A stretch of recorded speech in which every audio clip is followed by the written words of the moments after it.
is ESPN on ABC.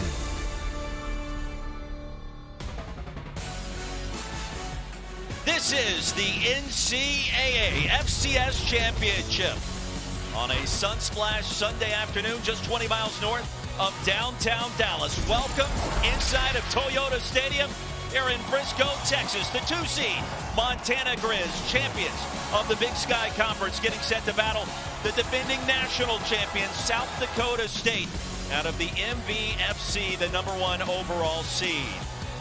From 24-2.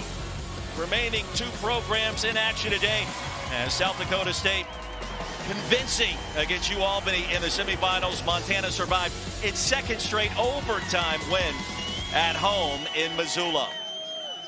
So glad you could join us. Just two college football games remain here to start 2024 with Roddy Jones, Roy Philpott, Taylor McGregor joins us on the sidelines. And Roddy, we've got one today, and they clearly are the two best teams in the FCS. They really are, and this is what you do it for, Roy. All those off-season workouts, all the time that you dedicate towards your craft and getting better on a day-in, day-out basis, it's to arrive in Frisco, and we've got two phenomenal teams. On the one hand, you've got South Dakota State in the middle of a dynastic run, and on the other, Montana, multiple national championships in the last 30 years. The old blue blood that looks to reclaim its place at the top. Yeah, two old rivals meeting for the first time since 2015. For South Dakota State, an incredible run going back to last year's national title.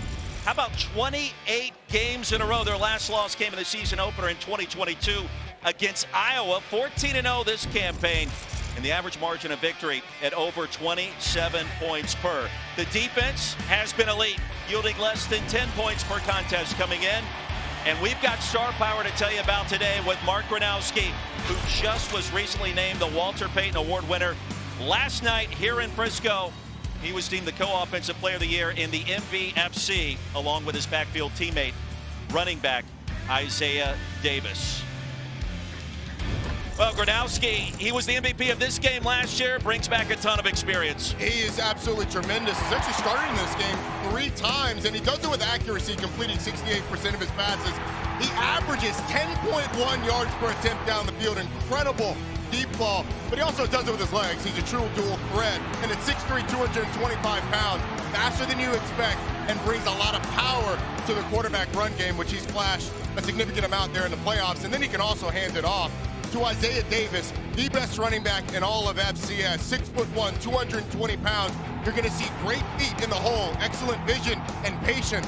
First, when he gets out in the open field, and did I mention that he's 220 pounds? He is an absolute load to bring down. I think he's got an NFL future as a running back, and Montana's going to have to stop this guy if they want that offense to be off schedule today. This will be the final game for Davis in an SDSU uniform. He is declaring for the NFL draft, and make no mistake about it, Isaiah Davis didn't miss leg day when it comes to working out in the gymnasium or his upper body or anything else. Let's talk about Montana. What an incredible run, including a 10-game winning streak for the Grizz coming into this matchup today. It has been impressive. 13-1 overall, the only loss of the season way back in early September against Northern Arizona. The 10-game winning streak coming into today features 6 wins against ranked foes. And in back-to-back games in these FCS playoffs, they were incredible for the Grizz. Overtime win against Furman and against North Dakota State in the semis. Clifton McDowell, the Big Sky newcomer of the year, quarterback, has settled in nicely, undefeated as a starter. And then Eli Gilman, Jerry Rice Award winner, recognizing the top freshman of the year on the offensive side for the Grizz. They're going to form 2/3 of a 3-headed monster in the backfield, along with Nick Osmo. That presents a formidable challenge. There's some uniqueness to this Montana offense. Clifton McDowell, Eli Gilman certainly make it go. Junior Bergen, an all-purpose absolute star for the Grizz. Taylor McGregor has more on Montana, T-Mac. Well, if I have any piece of advice for everyone at home, it's get your popcorn ready when the special teams units take the field here today. Montana features an All-American returner in Junior Bergen, who's had a phenomenal season, but he's been especially good the last 2 playoff games, featuring 3 different touchdown returns. He credits that to his head coach, Bobby Houck, who really gets his teams to buy into being good on all 3 phases. But I did just talk to Coach Houck moments ago, and he told me he believes the wind will play a factor in special teams here today. And then South Dakota State head coach Jimmy Rogers said the sun as well. So potentially some X factors in game plan here today, guys. Yeah, that wind gusting well over 15 miles an hour to start. And we are just about set, ready to go. Not an empty seat in the house. What an atmosphere on a spectacular Sunday afternoon. Montana won the coin toss and deferred. The Jackrabbits, the defending national champions, set to receive as Grant Glasgow gets us underway in the Lone Star State. And with the aid of that gusty breeze, Jackrabbits will get it after the touchback. Mark Gronowski, most decorated player in the history of SDSU football. Roddy, you talked about him with our crew earlier this week. He has been so impressive. He leads America in passing efficiency entering this championship. He certainly does. And the fact that he's only turned the ball over 4 times all season goes towards the success of this SDSU offense. He has been so impressive in the playoffs. His legs have been a big factor for this Jackrabbits team. He's been completing them at a high clip as well. Isaiah Davis joins him in the backfield. And the handoff along the left side, stacked up and driven backwards. And a gain of 2 on first down as Montana was ready and waiting against the nation's leading ground gainer. And we're going to call number 99, Alex Gubner's name a lot. This is a Montana defense that's a little bit undersized, except for at that nose tackle spot. Gubner is a Big Sky Defensive Player of the Year, makes the tackle there. Montana's going to have to use movement, twists and stunts from that undersized defensive line to stop this run game. 10 starters back for the Jackrabbits on offense in 2023. And play action for Gronowski into the flats. Swing it out to Jackson Yonke. Scampers ahead for a first down and then some. Yonke with the hurdle into plus territory. And a gain of 27 on that pitch and catch.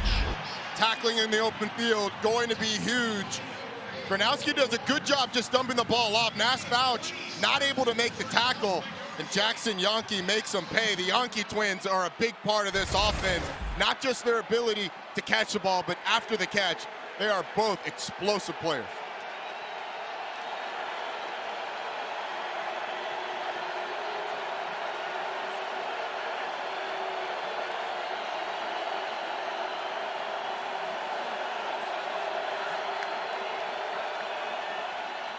On first down, Gronowski with time into the flats the other direction, and another decent play as Fouch makes the stop after a gain of 7.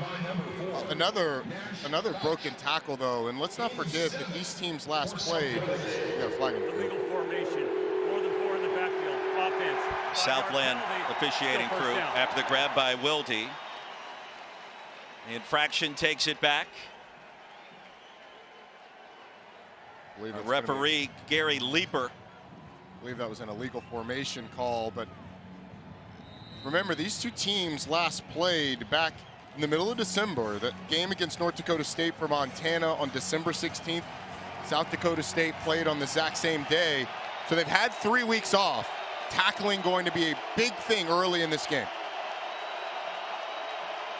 So instead of 2nd and 3, it'll be 1st and 15.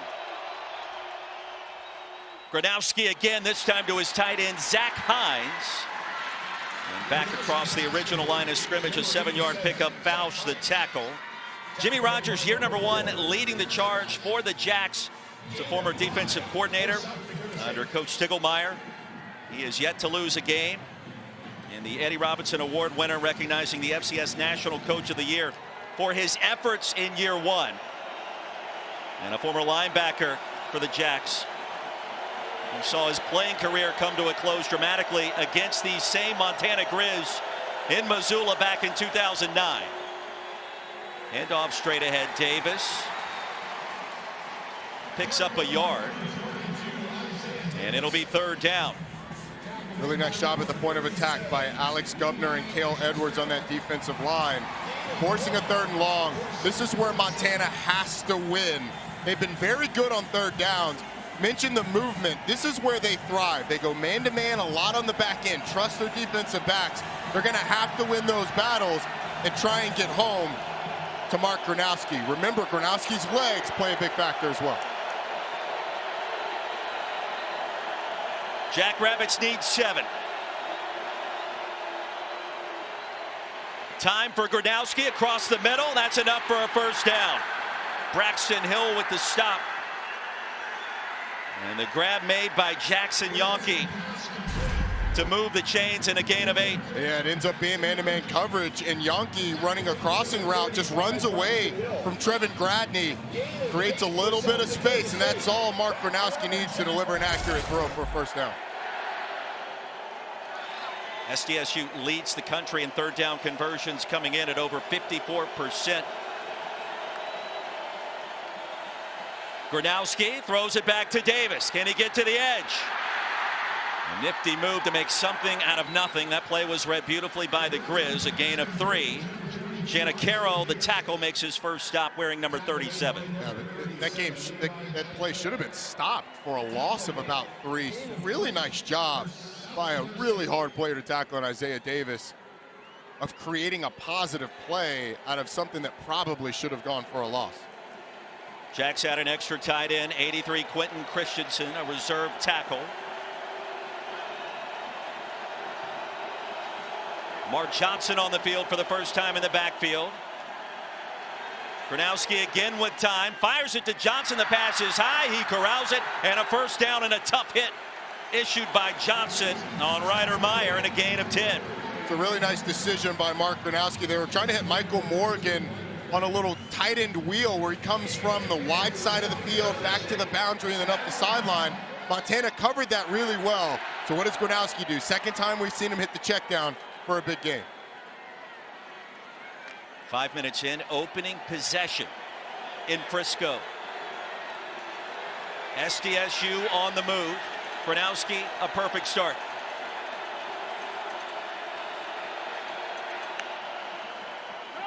Straight up quarterback run, and the power game ahead to the 15. Governor the tackle, a gain of 6. Alex Governor did a pretty good job of fighting off a block, but Mark Gronowski just drug him down the field. Probably got away with a little bit of a face mask because that hand gets up really high. The tug there, hard to see in the pile, but nonetheless, you saw the power of Gronowski dragging the nose tackle. Meeting with him yesterday, 6'3", 225, powerful lower body. He's been in the weight room with his buddy Isaiah Davis these last 3.5 years in Brookings. Bobby Houck says it all the time, the weight room ain't broken. Indeed it is not. Gronowski flushed on the move, pass incomplete, looking for Hines. And the pass sailed high over the 6'7" target and the senior from Sioux Falls. And another 3rd and medium for this Jackrabbits offense. Again, Montana is going to have to be able to win these downs. This offense is so good that you have to take advantage when you get to those 3rd downs. The question is, 10 plays into this drive, where is the conditioning of this Montana defense on the first drive of the game?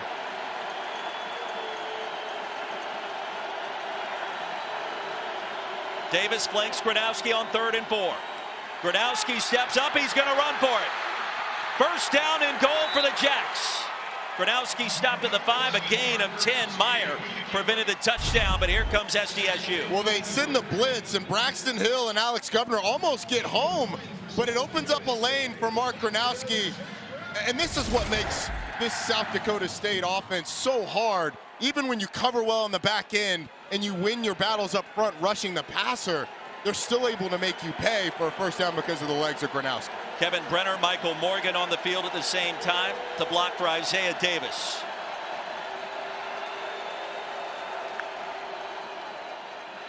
Davis to the edge, 22, across the goal line for the touchdown. And SDSU strikes first in Frisco.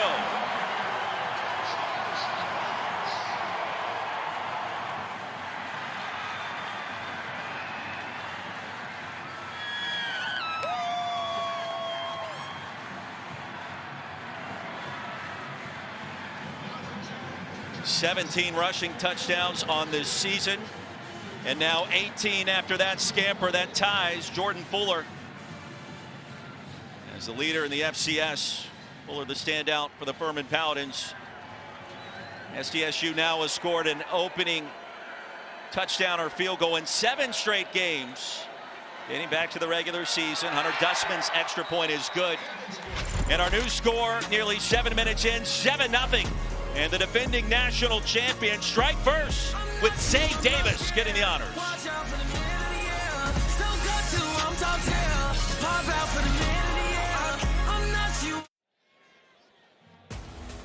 Isaiah Davis getting the job done from 6 yards out moments ago. SDSU strikes first. Mark Gronowski on the horn talking to his coaching staff high above here in Frisco.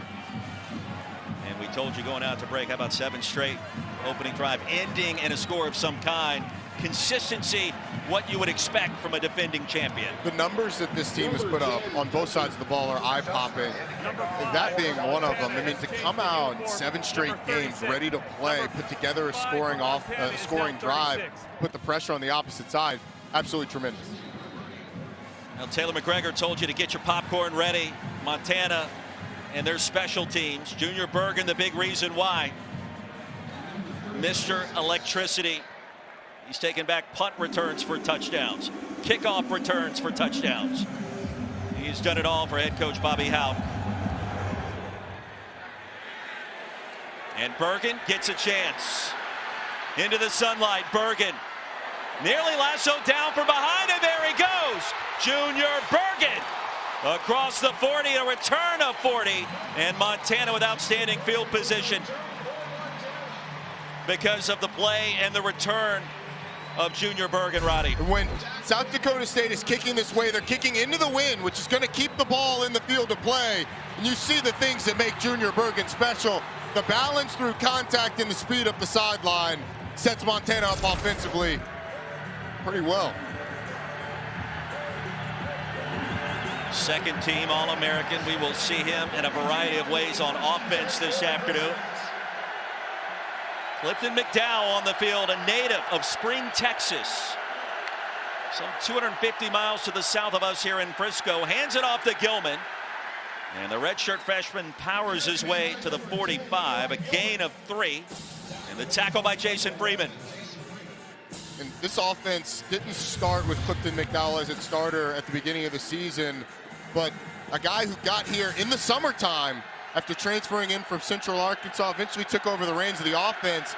And they've gone with some unique stuff. Wide splits on the offensive line to help create running rooms, and his running ability has been big for him. Play action, McDowell. Fires a strike to Keelan White, the leading receiver, short of the first down, but into plus territory. It'll be 3rd and short. Gales making the tackle after a gain of 6. I thought they would give him forward progress on that one. And now they're right at the sticks, and they're going to give him the first down, I think, Roy. Chains are late to move, but indeed they will. And a significant moment early after the touchdown by South Dakota State. Early first down for the Grizz. And big, because that was a double-digit play drive for South Dakota State. Keeping that defense off the field, keeping the Montana defense off the field is going to be huge. Them getting their win back. 4-man front. Here comes the delayed blitz into the flats to Gilman. How about that move? And a powerful finish, tumbling out of bounds near the 45. It was Adam Bach that led the charge, a gain of 2. The speed of this SDSU defense is what pops out on film. They're good at all 3 levels, but sideline to sideline, their speed makes them different. Adam Bach able to track Eli Gilman down for a short gain there, and against most teams, that goes for at least 10. This defense has been elite, yielding less than 10 points per game this year. Jackrabbits have not really been challenged outside of just 2 games on the schedule. Dump off across the middle. It's Gilman again, and the freshman powers his way ahead across the 40. A gain of 8. Stahlberg with a tackle. And this time it is 3rd and short. Really like what they've done for Eli Gilman, or excuse me, for Clifton McDowell early in this game, hitting the check down to Eli Gilman. But a couple of easy completions. They said that they want to stretch SDSU horizontally, make them tackle in space instead of running right into the teeth of this defense. 2 tight ends on the field. Montana 43% on 3rd down this year.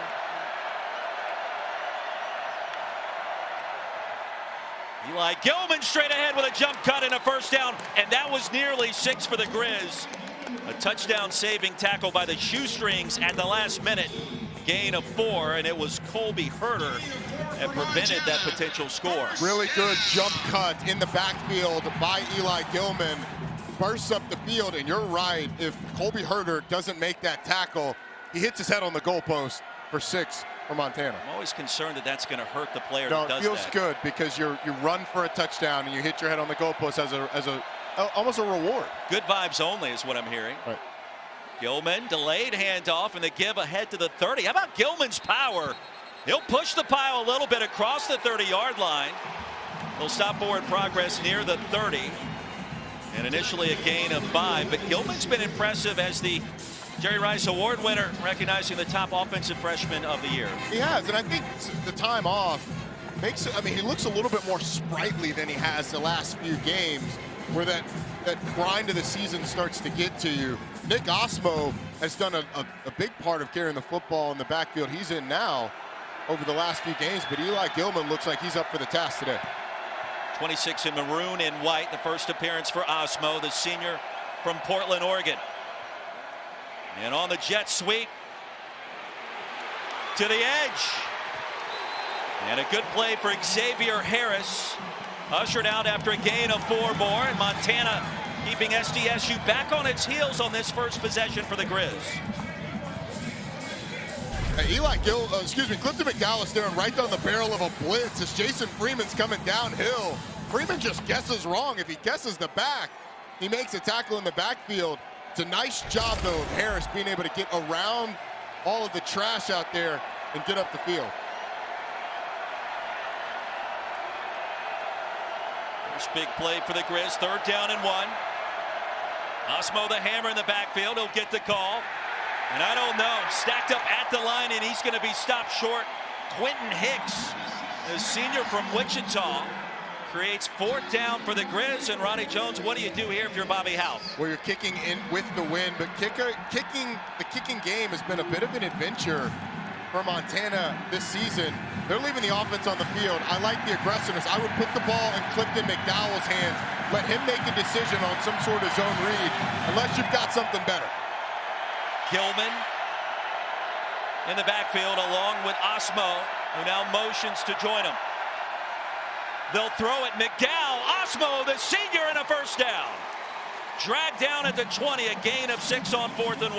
Well, I like the play action, getting McDowell on the perimeter. Quick toss to Nick Osmo. That motion in the backfield creates a little confusion on who's going to cover him in man-to-man coverage, and a great conversion. Taylor? I asked Bobby Hauck before the game about aggressiveness, especially on 4th down, and he said, I don't believe in analytics. There are too many X factors. He goes with his gut, and guys, clearly it paid off there. It did. Now 11 of 21 on 4th down this season.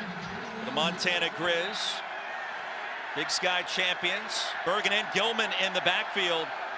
Those wide splits you can see clearly. Time for McDowell. Heaves one and it's caught. And on the slant, initial indication is a grab by Keelan White. And a gain of 9 yards. The tackle by Gales. It's a great delivery, and what a great response drive by Montana after the long drive by the Jackrabbits offense. I mean, they have come to play. They have been efficient, and Clifton McDowell has looked sharp from the pocket, which is a huge key to success for Montana offensively. 5 for 5 to start in the passing department for McDowell. Yet to lose a game as a starting quarterback for Montana. We tell you he's been well traveled. That would be an understatement. 10 in maroon and white has been everywhere for landing in Missoula. And on 2nd and short, it'll be 1st and goal for the Grizz. The tackle by Tucker Large, and here comes Montana. Well, it's just a great read by Clifton McDowell. Isaiah Stallbirch coming off the edge on a blitz. He holds it, finally pulls it when Stallbirch gets there and gets out in the open field. Power set with Gilman. 12th play of the drive coming up for Montana. Back shoulder toss, and that pass errant and out of bounds. Well behind his intended target. And over there it was Aaron Fonts. Those two not on the same page. McDowell expecting Fonts to recognize that they're defensive back is in phase, throws it back shoulder, Font's not expecting it. Some of that has to do with the quarterback that just got here over the summertime. Not as many reps as you would normally have for your starter with the starting receivers.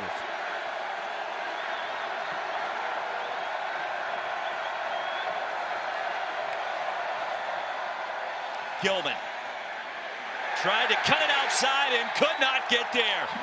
Dyshawn Gales, an incredible play in the open field. Among the accolades for this defense, they are the best defense in the entire country in the red zone. Great physicality by Dyshawn Gales coming up and slamming down the running back. Just to give you some context, only 19 times out of 32 trips to the red zone has a team scored on this Jackrabbits defense. The best team in FBS was at 67%. This South Dakota State defense, 59% on the year letting teams score. Light in motion on 3rd and goal, and here's McDowell.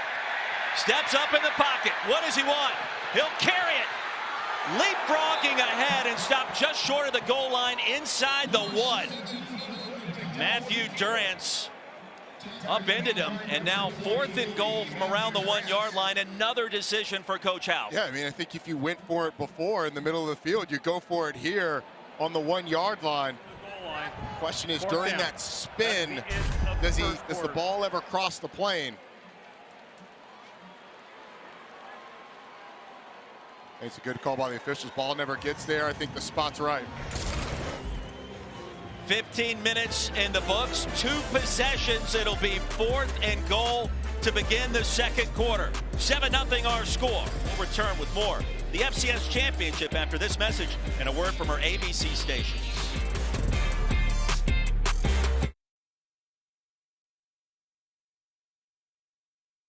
Coach, what goes into this decision right here? I can't hear you. What goes into this decision right here? Oh, it's easy. We're inside the 1. In the play call, how do you decide? Well, we have certain things we practice for a couple of weeks, and we'll go with one of them. We've thrown the ball here some. We've run it a lot, so hopefully they're going to have to defend both. Thank you, Coach. Roy? On 4th and goal, Gilman stopped right at the goal line and stopped short by Adam Bach. The ruling on the field is the runner was short to the line, to the goal line. 4th down. That's what the best defense in America looks like on 4th and goal. They've given up only 1 touchdown the last 35 possessions in the playoffs. What an individual play. Give the ball to Gilman. Does the ball ever cross the plane? When he's on, as Bach rolls over, when he's on top of Bach, I think the ball gets very close. Other shot's gonna probably be the best one we have. He does not go down initially until he rolls over on the other side of Adam Bach. This will certainly be something that our replay officials will take a look at. They do review every play, so even if the game isn't stopped, they are certainly taking a look. Jackrabbits offense back on the field. They'll snap the ball with no review. Wide open is Yonke, and Jaden Yonke slides in safely with a reception across the 15-yard line. And a 15-yard gain. That was an amazing sequence if you're a fan of the Jacks. Amazing indeed. And Gronowski's going to be kicking himself, because if he keeps that ball off the ground, Yonke's got a lot of room to run and only Ronald Jackson to beat. But a great play call to give them some breathing room off the goal line. Roddy, I still wanted another moment to take a look at that play in the booth. Yeah, I did too. Jackrabbits defense holds. The handoff of Mark Johnson. Plenty of real estate and close to another 1st down. Now Johnson established a career high in this game last year. 126 yards on the ground. The tackle by Lee, but a gain of 11 and another chain mover for the Jacks. 2 chunk plays to start this drive after starting inside of their own 1-yard line. Now Mark Johnson gets overshadowed because of how good Isaiah Davis is, but he's been phenomenal spelling Davis in stretches, and he's a guy that looks like he's going to be a 1,000-yard rusher for this Jacks team at some point. So to start the second quarter, 4th and goal from inside the 1. Montana comes up short thanks to Adam Bach. And now the Jackrabbits on the move until that interception. It is picked off by the Grizzlies' Corbin Walker. Late penalty marker flies in, but Montana gets the football back in a rare mistake toss by Mark Gronowski. Rare indeed. Only the 5th interception he's thrown all year long. Just did not see the corner fall off the post back to that wheel. A great play by Corbin Walker, and how about the momentum swing? After getting stopped on the 1-yard line, inside the 1-yard line, this defense comes up with a massive play. Interception during the return, illegal block in the back for 15 of the return team. 10-yard penalty, first down.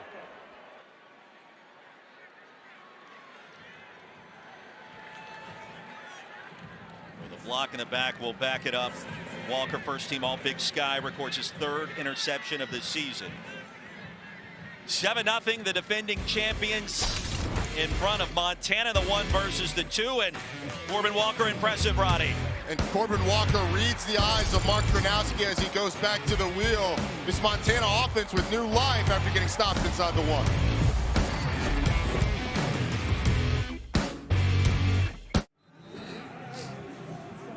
This last interception, a great play by Corbin Walker. It's a simple post-wheel concept where the outside receiver converts it to a curl, and then Jaden Yonke is up the sideline on a wheel. Corbin Walker looks like he's impressed, bails immediately, and when that outside receiver stops, he does a great job of reading the eyes of Gronowski, getting back outside to that wheel route. A great interception and a big momentum swing for Montana. He was playing center field in that sunshine.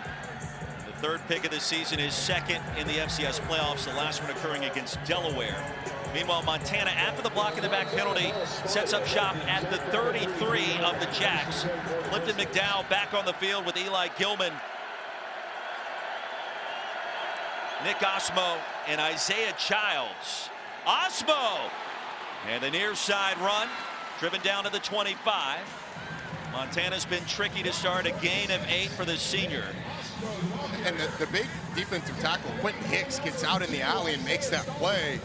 I mean, there's not many defenses where that doesn't go for a massive chunk gain if your defensive end is the one getting out to make the tackle. Quentin Hicks does a nice job of preventing that for going for a lot more.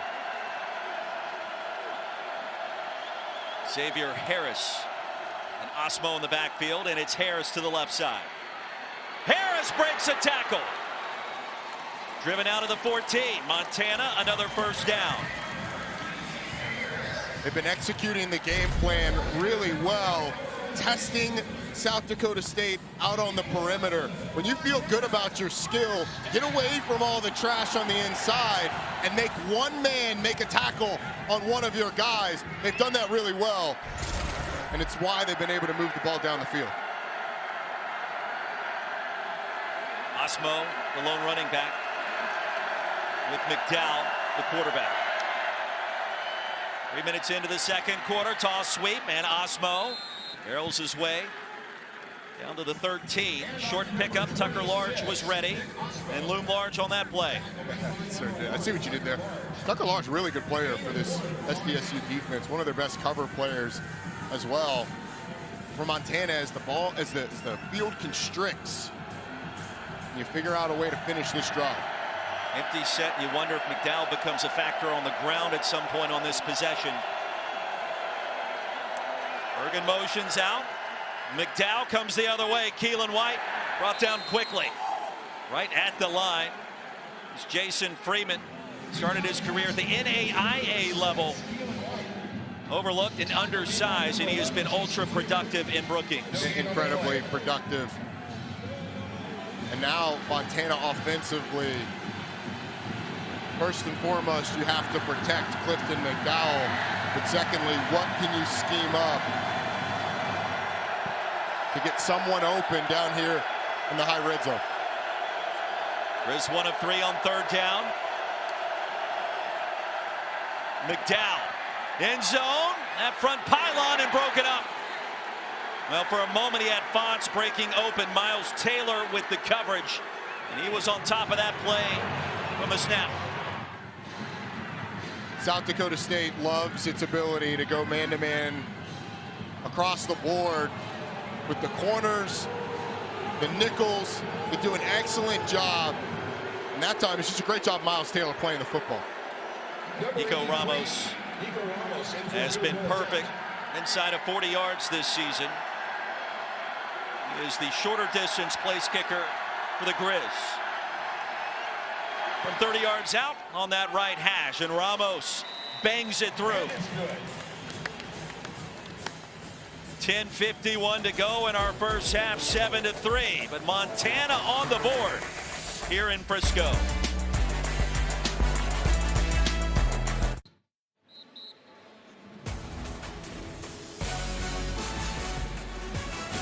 They're playing for the hardware here in Frisco. The national championship, the FCS. Glad you could join us on this Sunday afternoon. SDSU rocking to start. And a 7-3 advantage in the 1 versus the 2. These two programs have combined to win 38 consecutive games coming into this championship today. Roddy Jones, Roy Philpott, Taylor McGregor. Montana 2 trips into the red zone against the Jackrabbits, just 3 points to show for it. And the nation's top-ranked scoring defense has been a story to start. Roddy, it does feel like perhaps the Grizz survived that opening storm launched by the Jackrabbits. And Wilty tripped up crossing the 25. And Mark Gronowski back on the field. When we come back, the Walter Payton Award winner just threw an interception. He'll try to bounce back.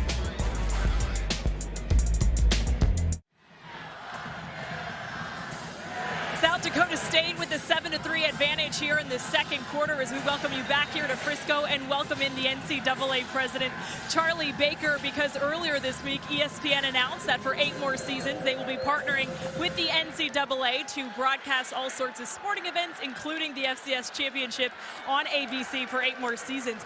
This is your first time to this game. What do you think of this atmosphere?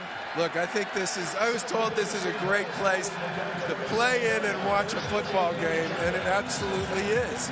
Frisco's been a terrific host for maybe 15 years now, and I'm looking forward to having a great championship here today. This will be a good one. We appreciate you being here, and thanks for joining us on the broadcast. Roy? T-Mac, thank you. Here's Isaiah Davis out of the timeout, spun down at the line, no gain. It was Braxton Hill. That new media deal being announced here within the last couple of days, and this FCS championship will be on ABC. Duration of said contract, and boy, it's great. You can feel the energy here at Toyota Stadium in Frisco, steps away from the world headquarters of the Dallas Cowboys. And it just feels right in this venue once again. 2nd down and 10.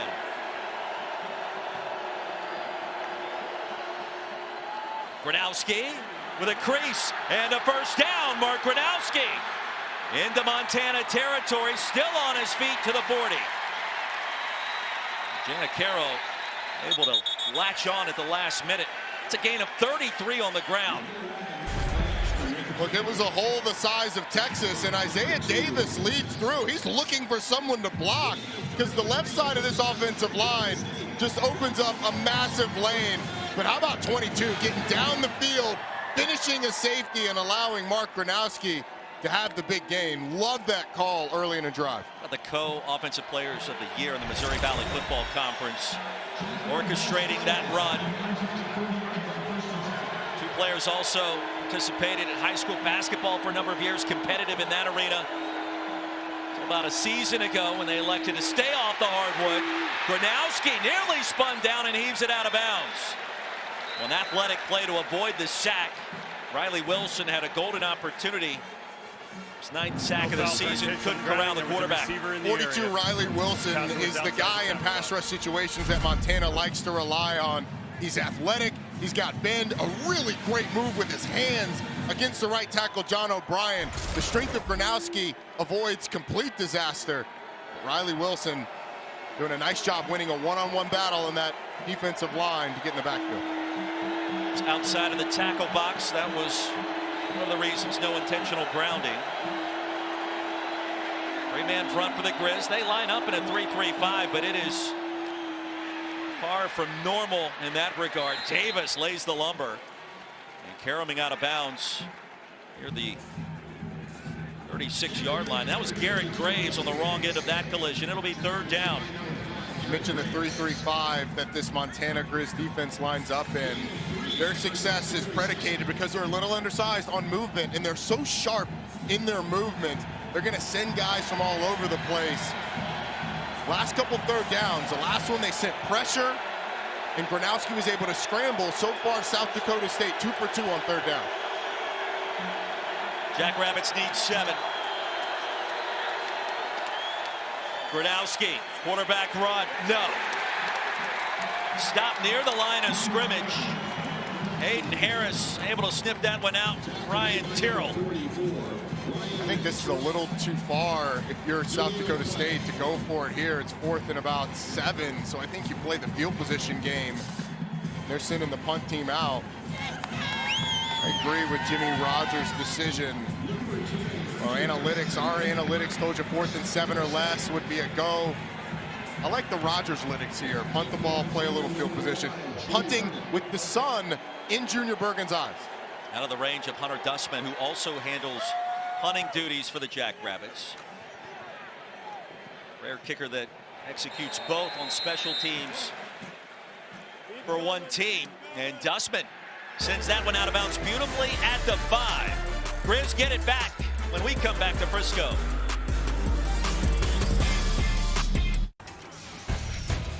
Well, the Grizz have been living right, going back to back-to-back overtime wins to reach Frisco in the championship.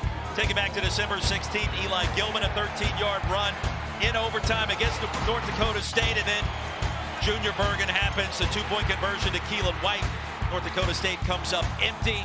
And to our friends in Fargo, a difficult loss to stomach. Bobby Howe, hands in the air. What a game, an all-time classic, hugging with then head coach Matt Ince. And we mentioned the 2 overtime victories to reach the FCS championship here just north of Dallas. Grizz get it back, trailing by 4. Roddy Jones, Roy Philpott, Taylor McGregor. Sun is out in Frisco on this Sunday. Eli Gilman bullies his way ahead. From the 5, he'll reach the 8. We've been able to get the ball on the perimeter some. Junior Bergen's not in the game now. He's trotting back in for this play. I'd try and get 5 the ball. Get him the ball in space. We already saw what he could do on the opening kickoff. Creating great field position for Montana's offense on their first possession. I'd try and get him the ball. Second leading wide receiver. You know the damage he can do on special teams. Expect to see him bid today at quarterback. And a penalty. And Brandon Casey. We have the distance. Start. Number 66. Offense. Half the distance. Still 2nd down. Gary Leeper indicating that is a false start. Have to be a lip reader. No, he's calling it on 66 on the offense. It's not on the same page as the rest of the offensive line. I would be a little jittery as well facing SDSU's defensive front. And Bobby Howe talked with us this week about the size differential and how you try to exploit that differential. Not easy to do. Competitive game to start for the Grizz. First appearance in the title affair since 2009. McDowell retreats, looking for White. And they will call that a catch for a short gain. It'll be 3rd down. It's a great job by Keelan White on the back end of bringing that in. It's a really nice job, Clifton McDowell as well. I mean, they turned Cade Turvier scot-free for a free hit on the quarterback, and he's still able to complete. 3rd and 7.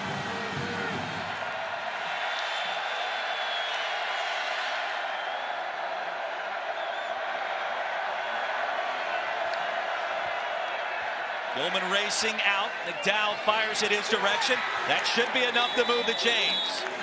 Gilman broke open. McDowell in stride and a gain of 9 for a 1st down. It's a really nice recognition that it's man-to-man coverage and that Savion Williamson, standing in the middle of the field, lined up over the center as the middle linebacker, had Eli Gilman in man-to-man coverage. Gilman was lined up over the tackle. You had Williamson lined up basically over the center. You've already got him leveraged, toss the ball out, get the 1st down. Roddy, you wonder, when will it be Junior Bergen time for the Grizz? Not an offensive touch yet. McDowell's going to keep it. That's where he can do a bulk of his damage. Close to the 20. Don't forget, NCAA championship coverage continues in March with the men's and women's indoor track and field championship. For more information, visit ncaa.com, the home for all 90 NCAA championships. You want to see more Clifton McDowell on the ground, maybe to get out of this poor field position? I think what they're doing is fine, to be honest with you. Now, how do they create explosive plays? I think is the big question, but they've been pretty efficient offensively so far. Hunt's motioned out of the backfield. McDowell with traffic all around him, looking for Bergen.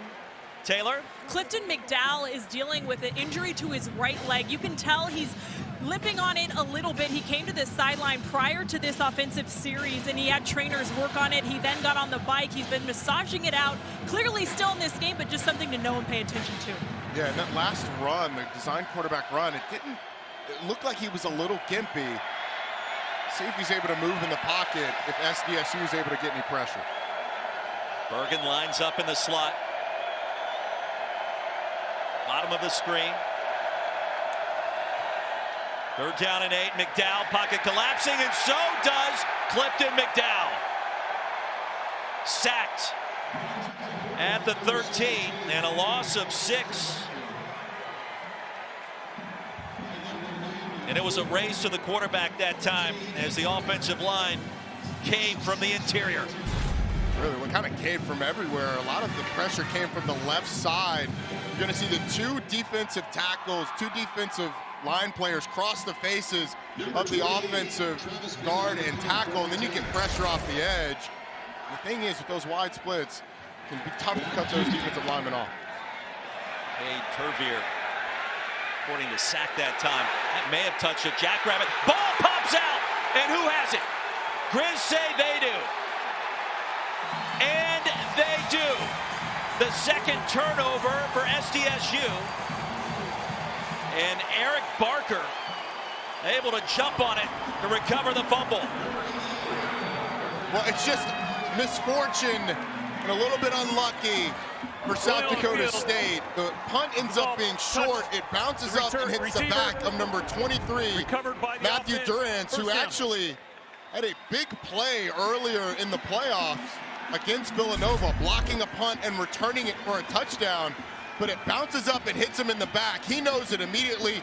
They try and scramble, but Montana gets the right bounce of the football and ends up recovering. Second recovery for Montana. The last 7 games of a fumbled football. Brand new life for the Grizz. Nearing the end of this first half and approaching 4 to play. Osmo straight ahead, a full head of steam, and stopped at the 49. So a 5-yard pickup, and let's see if Montana's ground game can get going. And Roy, I mean, we saw that South Dakota State offense for the vast majority of the first quarter, it felt like. And it feels like we haven't seen them much since, which bodes well for Montana. They've had multiple bites at the apple. They've been able to move the ball at times. But I think you have to take advantage of a first half where South Dakota State has had some uncharacteristic turnovers and given you extra opportunity.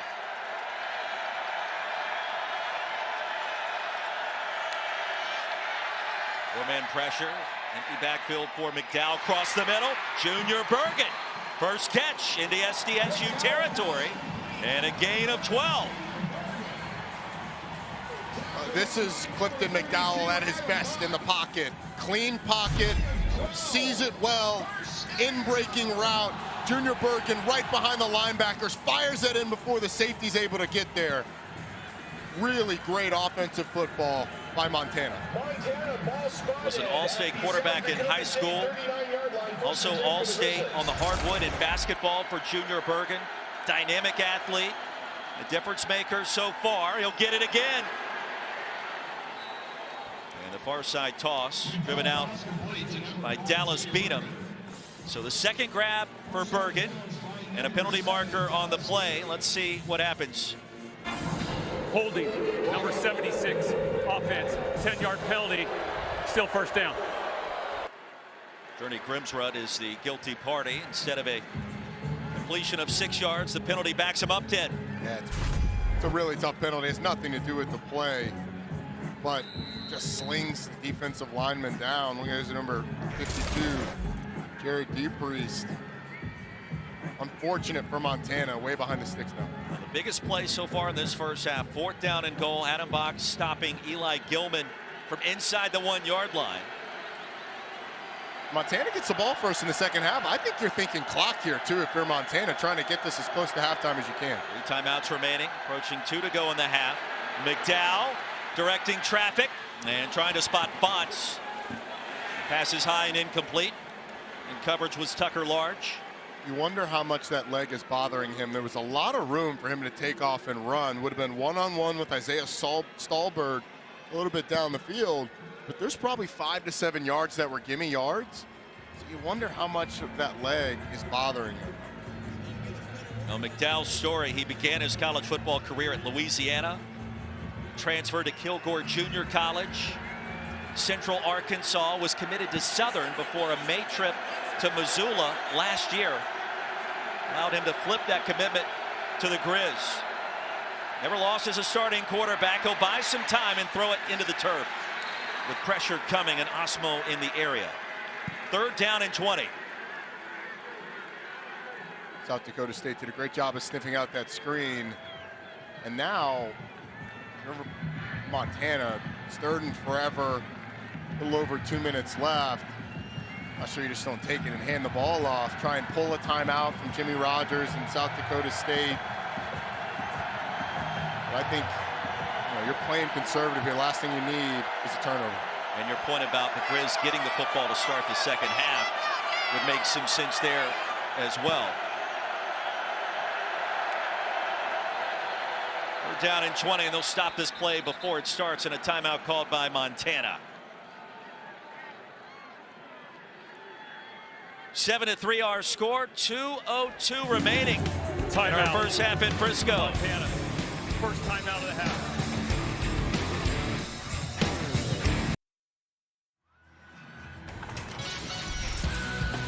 Four-point lead for the defending national champions, but 2 first-half turnovers have given Montana some new life. The interception recorded by Corbin Walker, and then the fumble that was recovered by Barker. Reserve tight end for the Grizz, number 88 in maroon and white. And we don't see a lot of this for a team that's won 28 games in a row. No, we don't. Only 3 turnovers in their last 6 games coming in. Obviously 2 today. They only turned the ball over 11 times all season, including the playoffs. They've been phenomenal taking care of the football. But Montana's had some extra opportunities. Dime package on the field for the SDSU Jackrabbits on 3rd and 20. And McDowell would like to get some of that yardage to give his head coach Bobby Houck an option. Instead, scurries out of bounds. SDSU territory near the 46. So a gain of just 3. Clock will stop with $1:58 to go. And it's hard to tell your quarterback all of the situational stuff going on, but on that one, you'd love for him to stay in bounds. You're not going to get the first down. So with 1:58, you go out of bounds, and obviously under 2 minutes now, clock remains stopped. Had he stayed in bounds, then either the clock is running, South Dakota State has to use a timeout, or they run it down, below 1:30. Number 1. Travis Benham punts it away for the Grizz, and a fair catch made at the 12. A punt of 33. Mark Gronowski on the field when we return to Frisco.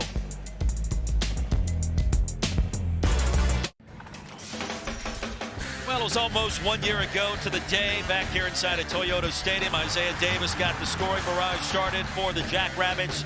7-0 early against North Dakota State. Mark Gronowski, the MVP of the afternoon from 51 yards out in the 3rd quarter. That extended the advantage for the Jacks to 24. And then Gronowski to Jackson Yonke. The final margin, 45-21. John Stiegelmeier goes out on top for passing the reins to Jimmy Rogers in 2023. First national championship. The Jackrabbits trying to go back-to-back. And Gronowski, a clean pocket across the middle, wide open. Jackson Yonke and a first down. Jacks do have all 3 timeouts remaining. Corbin Walker, the tackle, a gain of 18. They've got plenty of time. Mark Gronowski does a nice job of pumping short to Zach Hines. and allows Jackson Yonke to get him behind.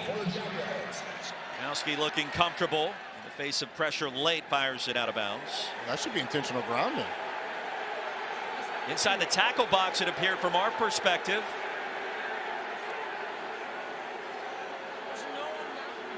Let's bring in Matt Austin, our rules expert. Matt, what did you see? Yeah, I think Roddy's exactly right. He was definitely in the tackle box. I did not see a receiver anywhere in the area. I think there was a receiver in the area code. And the penalty marker comes out. Intentional grounding. Number 11, offense. No receiver in the area, and the passer was not outside the quarterback. Foul, loss of down. Third down. Correction, second down. The Southland Conference with that call. Second down and 18. No 10-second runoff, under a minute, of course. We're at 93 seconds to go. We'll see how that changes the complexion of this possession at the end of the half.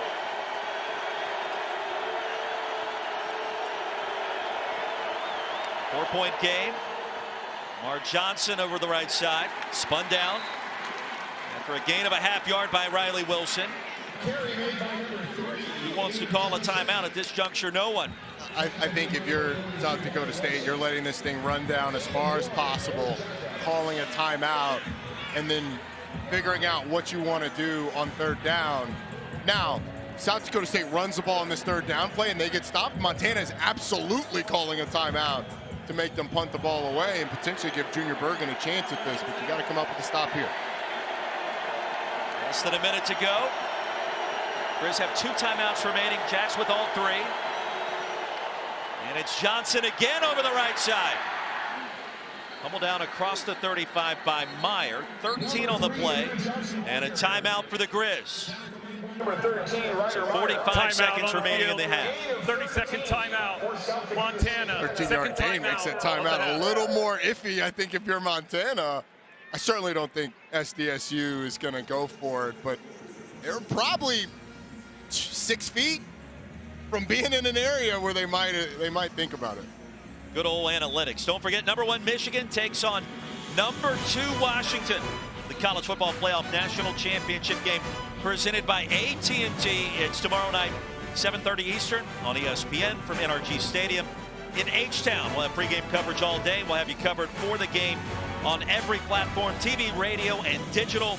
So many ways to watch and listen to the biggest game of the year. Junior Bergen's going to have an opportunity potentially to return this. Montana likes the left side walls in their returns. Top punt returner the FCS ranks this year. Battle the sun. Cuts it back and out of bounds at the 15. A punt of 53 yards, a return of 6. You have to imagine Bobby Howe probably not going to get too crazy this deep in his own territory at the end of the half. No, I would imagine not. I think down 4 with the ability to take it to halftime, I think you probably do that. Regroup. And you come out with a plan to punch the ball in the end zone. I mean, this team is inches away from being up 10-3 at this point in time. That 4th down stop inside the 1-yard line looming large. Adam Bach, the senior linebacker, bringing down Eli Gilman inches away. A potential game-tying touchdown. Dow will throw it, get it to Drew Deck. Stopped at the 21 by Jason Freeman. Clock moving.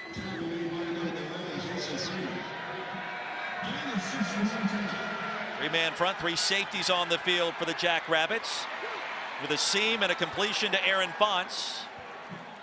I think you go ahead and you call a timeout. You got, unless you're trying to get up and spike it.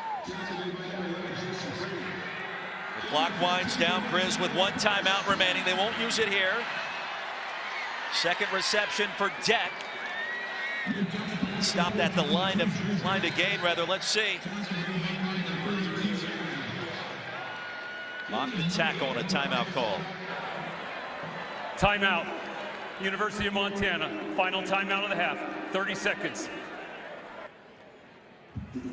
Now, speaking of tomorrow night, don't forget our mega cast Please coverage reset of the the game national clock to 3 championship game seconds. presented by AT&T. Number 1 Michigan, second ranked Washington tomorrow night. Got you covered on every platform, TV, radio, digital. So many ways to watch and listen. The biggest game of the year. Coverage starts at 7:30 Eastern.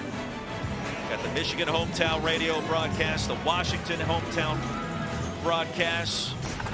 Got the halftime band performance if you want, but Michael Penix Jr., what a playoff performance we saw in the semis, and J.J. McCarthy right there with him.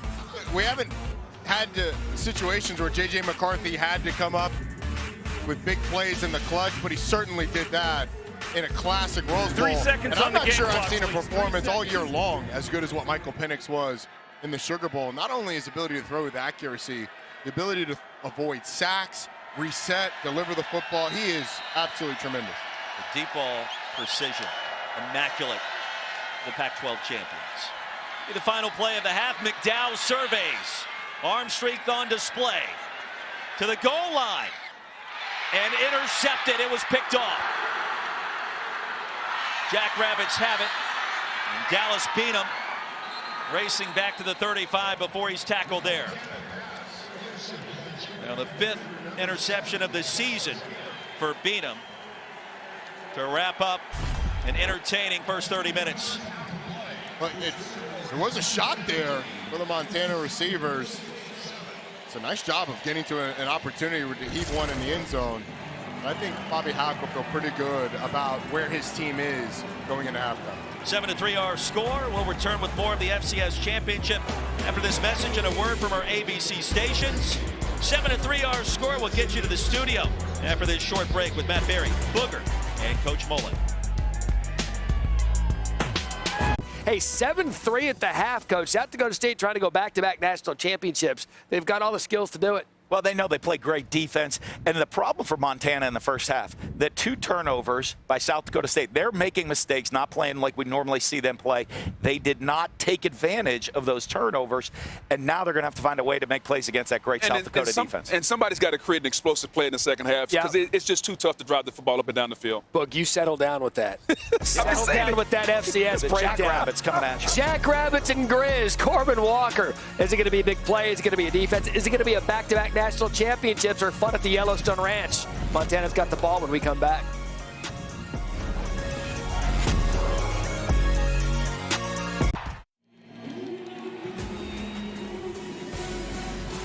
And welcome back to the NCAA FCS Championship inside of Toyota Stadium, Frisco, Texas. We got 2 quarters in the books, and the number 1 seed, the defending national champion South Dakota State, leading Montana by a score of 7-3.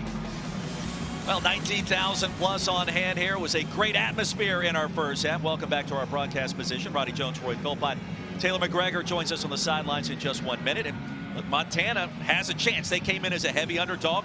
They found a way to keep it close. A couple of turnovers by SDSU. See what the second half looks like. Yeah, it was sort of what we drew up for Montana, their recipe to success, creating some turnovers. They had a big return to get them going before their first drive. They've been able to move the ball down the field. Now it's going to be about punching the ball in the end zone. On the other side, for South Dakota State, they got to quit shooting themselves in the foot. They had an intentional grounding on that last drive of the first half that sort of derailed what could have been a potential scoring drive. And then obviously the turnovers hurt. Grizz get the football to start our third quarter. And Bergen ahead to the 24. Take a look at our first half highlights. Mark Gronowski got things going early for the Jacks. Their opening possession, Roddy, ends in the touchdown for Zay Davis, his 18th of the season. Yeah, it was a long drive to start for the Jackrabbits that they were able to punch in. But Montana responded after a big return by Junior Bergen. Clifton McDowell on a 3rd down play gets them on the doorstep of scoring. But a great play by the middle linebacker, Adam Bach, to keep Eli Gilman out of the end zone is really the play of the first half. Right? 4th and goal from the 1, and Bach found a way, the senior linebacker out of Iowa. Grizz having to start our third quarter. A quick strike to the tight end, Evan Schaefer, and we check in with T-Mac. We have to stop pressing. That is what head coach Jimmy Rogers of South Dakota State told me. He feels like pressing has led to some of the turnovers, and he said you will see an adjustment from our offensive line to better pick up some of the blitzing from Montana. And as for Bobby Houck, he said Clifton McDowell has to be better utilizing his legs. They feel like they have an advantage in the +1 run game when he does that, so look for that here in the second half. And we'll also keep an eye on that right leg. Appeared to be a little banged up for a moment. Gilman on second and short. Hit crossing the line to gain by Freeman. Was hit hard, but that is enough to move the chains. Early in this game, in the traditional run game, did a great job of taking advantage of the aggressiveness of this SDSU defensive line, cutting back against the grain. Jason Freeman, their outstanding linebacker, a little shaken up after that play. Gilman and Harris joining McDowell in the backfield. After picking up the first down, Dow crossed the middle, and Bergen ending backwards across the 40 to the 41, a gain of 6. Montana's never lost to SDSU, 8-0 all-time against the Jackrabbits. They haven't met since 2015. Grizz a power, the FCS ranks, winning that first national championship in 1995. Another one in 2001. And SDSU on the verge with a win today of, Roddy, what was the word you utilized in our open? It'd be a dynastic run for SDSU. Well, perhaps starting a South Dakota State type run, back-to-back national titles. Slant route is there, and that'll be a first down for Aaron Fonts. Ball came out late. Did they mark him down? The initial indicator is that he was down for a gain of 14 yards by Fonts. And so for the time being, the ball remains with the Grizz and an injured Jackrabbit near the 39. I think that ball's moving before he hits the ground. I mean, he is hit extremely hard, and that really ball starts to move before he hits the ground. That's going to be a fumble for Montana. And you had a clear and obvious recovery by South Dakota State. So this is going to be a massive momentum shift. Caden Johnson.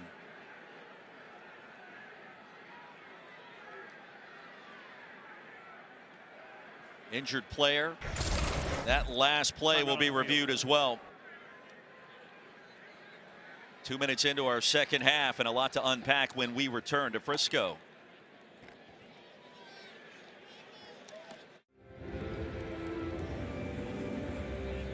Seven to 3 our score. Montana with the football on the move for the time being. Roddy Jones, Roy Philpott, Taylor McGregor. Our rules expert Matt Austin joins us. And Matt, tell us what you see here. This could be a fumble. I agree. That ball was definitely coming loose before he got his knee on the ground. Then it spun away as he did get to the ground. Definitely there was an immediate recovery by the defense. This should be overturned to a turnover. Ryan Williams forced the fumble, Roddy, before Aaron Fonts was able to make clear contact with the turf. SDSU recovers. Really not a lot of gray area there, right? No, I don't think there's any gray area at all. The question is how much time's on the clock and where you're spotting the football.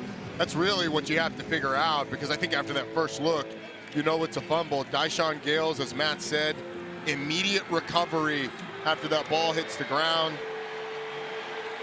So I think you're just trying to figure out logistics at this point.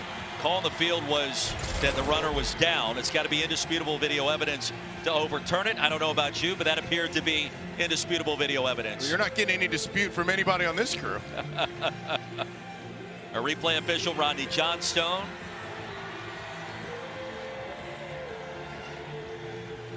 And here's Gary Leeper. After review, the ruling on the field has been changed to a fumble recovered by South Dakota State. First down at the 44-yard line. Grizz turn it over. An enormous charge of momentum in favor of the Jackrabbits, the defending champs, to begin our second half. Yeah, and now you need your defense to once again come up with a big stop. I think a lot of what Montana has to do over the course of this game, because they are up against the juggernaut, you got to keep them within striking distance. We'd love to come up with a big stop. Taylor talk Jimmy Rogers about the play of the offensive line for the Jacks. Isaiah Davis cuts it back against the grain and barrels across the 45, a gain of 5. Trajan Cotton with a tackle. Only 5 carries for Isaiah Davis in the first half. Love them going to him to start the second half. Get your big running back, co-offensive player of the year in the Missouri Valley Conference. Get him involved and let him put his mark on this game. Zach Lujan, offensive play caller for the Jacks, told us on Davis, nobody is going to outwork Isaiah Davis. You sit down with him, you talk to him, you certainly believe that quickly. Physical specimen. And brought down at the 49. He has scored the only touchdown in this game, as well as the Jacks got off to a great start that opening possession. Their opening drive was tremendous. 11 plays, 75 yards. It's been tough sledding ever since. Montana's been good on third downs. They've created turnovers, had some unforced errors from South Dakota State, the intentional grounding being one of those. Now here on 3rd and short, Gronowski's leg's huge. I think this is going to Isaiah Davis, and usually when they need yardage, they go behind the 2 All-Americans on the left side of that offensive line. NFL potential on that side of the offensive line for the Jacks. And Davis trying to find a lane, and I don't think so. Needed 2, stopped at the line. It'll be 4th down and 2, no gain on the play, and it was Tyler Flink that met him right at the line of scrimmage, Roddy. Well, and they run a twist. The 2 defensive linemen on the left side slant down. Alex Gubner creates the penetration by looping around. That forces Isaiah Davis wider than he wanted to go. But the movement of Montana once again gives South Dakota State's offensive line some trouble. Alex Gubner right in the middle of it and come up with a massive 3rd and short stop. 3 and out for SDSU after getting the fumble recovery with Montana on the move. So the defense for the Grizz showed up here in Frisco in a major way. Clifton McDowell back on the field when we come back in a 4-point game in the FCS championship.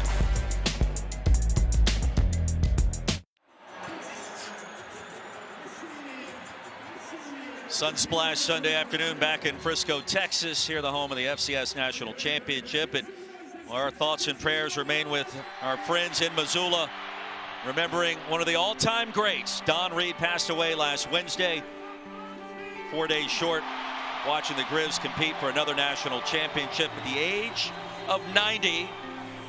And Bobby Houck talking about Coach Reed and everything that he meant at Montana, now in his 13th season as the head coach in Missoula. And Grizz wearing the helmet stickers, DR today, which you can imagine their hearts have been heavy since learning of the news last week, Roddy. Yeah, tremendous football life for Coach Reed, what he did for this program, and his team playing inspired today.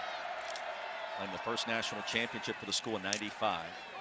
Second title in 2001. Adam Bach the stop. Incredible win against Marshall.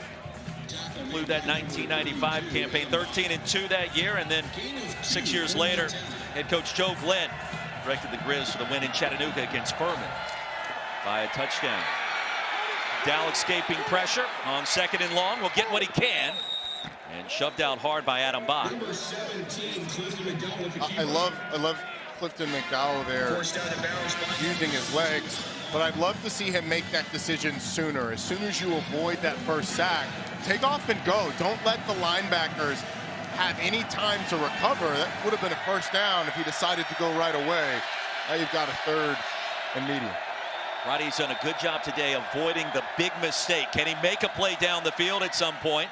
And the pass on the slant is incomplete. There was a lot of contact with Tucker Large, but he ripped it away from Junior Bergen at the last minute. There was a lot of contact. Couldn't quite see whether or not that left arm was wrapped around Junior Bergen as he came around, but bang bang play, no call by the official. Travis Benham trots on the field, and maybe a skosh early. It was close. SDSU should have outstanding field position after forcing the 3 and out.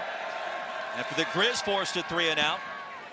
After the fumble recovery by the Jacks. He'll take a Grizz hop all the way down to the 42.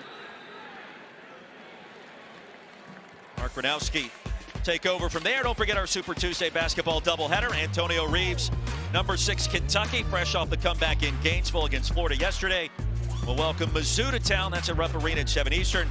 Then Kyle Filipowski and number 14 Duke take on Blake Henson and Pitt. Both games over on ESPN and also on the app.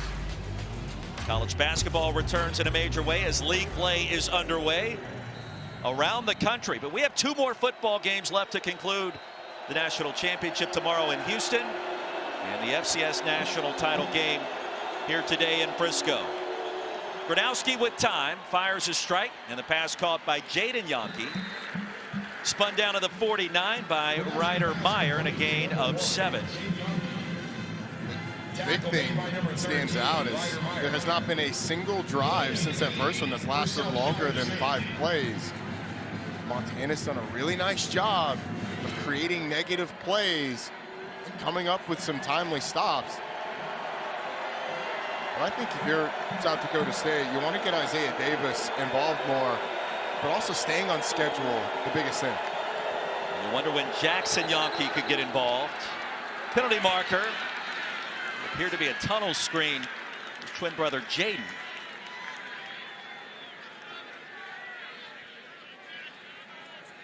The Southland officiating crew will converse for a moment. Offside, number 56, defense, causing a reaction by the offense. Penalty results in a first down. It's Garrett Husted. Well, a free first down for SDSU. You wonder if this may be a time to try to take a shot. Not a bad time, certainly. Haven't really tested Montana deep yet. The one time they threw it down the field, it got intercepted on the wheel. An interception by Corbin Walker. I like where your head's at there, Roy. A little shot action just past midfield. Davis and Johnson on the field. Amar Johnson will test the left side with a stiff arm and driven down quickly. Positive gain on first down, give him 5 yards. Johnson with the career day last year in this game. Second time we've seen Isaiah Davis, excuse me, third time we've seen Isaiah Davis to lead blocker, twice for Amar Johnson and once for Mark Gronowski. Love the unselfishness from a guy who's rushed for over 1,400 yards this season. Quentin Christensen checks in as a tight end. Michael Morgan, the fullback. Davis off the field. Johnson remains on.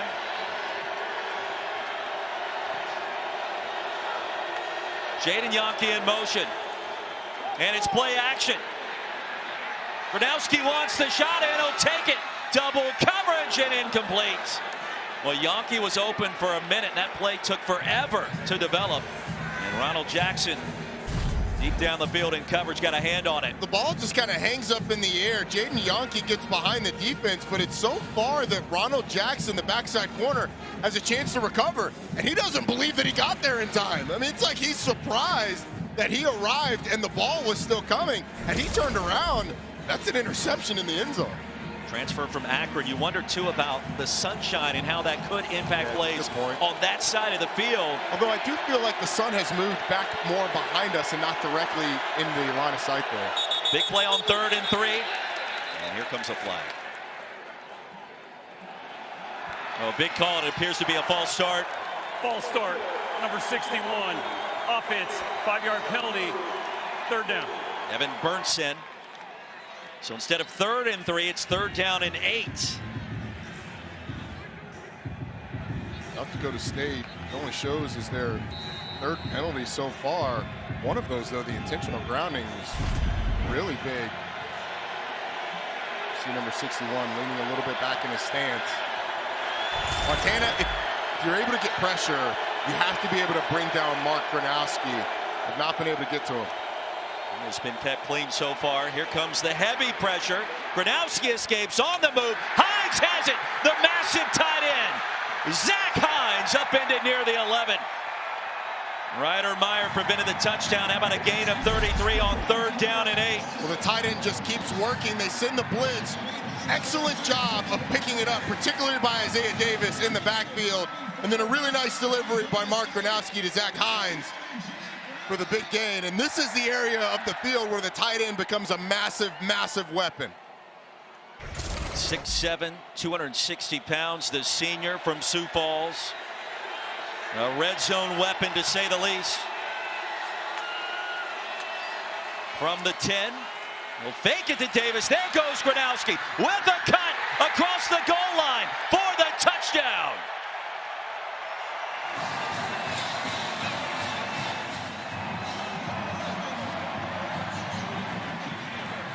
Roddy, nothing easy about that play, and Gronowski found a way to sneak across. I think it's just the play call where they tell Mark Gronowski, hey, if you don't like what you see, just take off and run. And he does that with maximum efficiency, being able to get into the end zone and extend this lead. Hayden Harris remains on the turf, injured for the Grizz. 13-3 after the Gronowski touchdown. And the Magic Man Mark working more of that magic, just as he did in the third quarter last year in this game. The 51-yard touchdown against the Bison.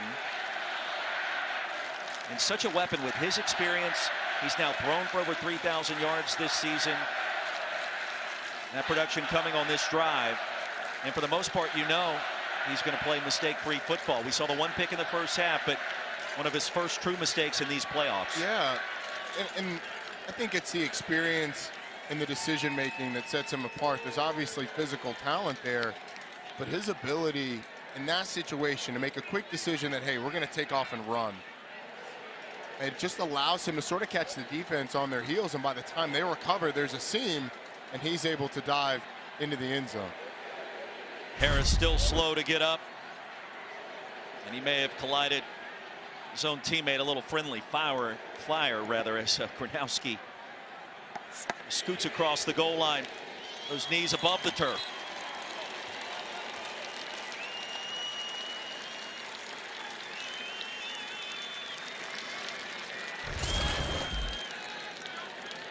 And Harris finally able to walk off the field under his own power. South Dakota State, largely untested this season, tested in a major way so far this afternoon. Hunter Dustman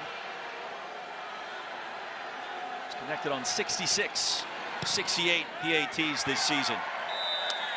Look at number 67 in our new score with 7:11 to go in our third quarter, 14-3.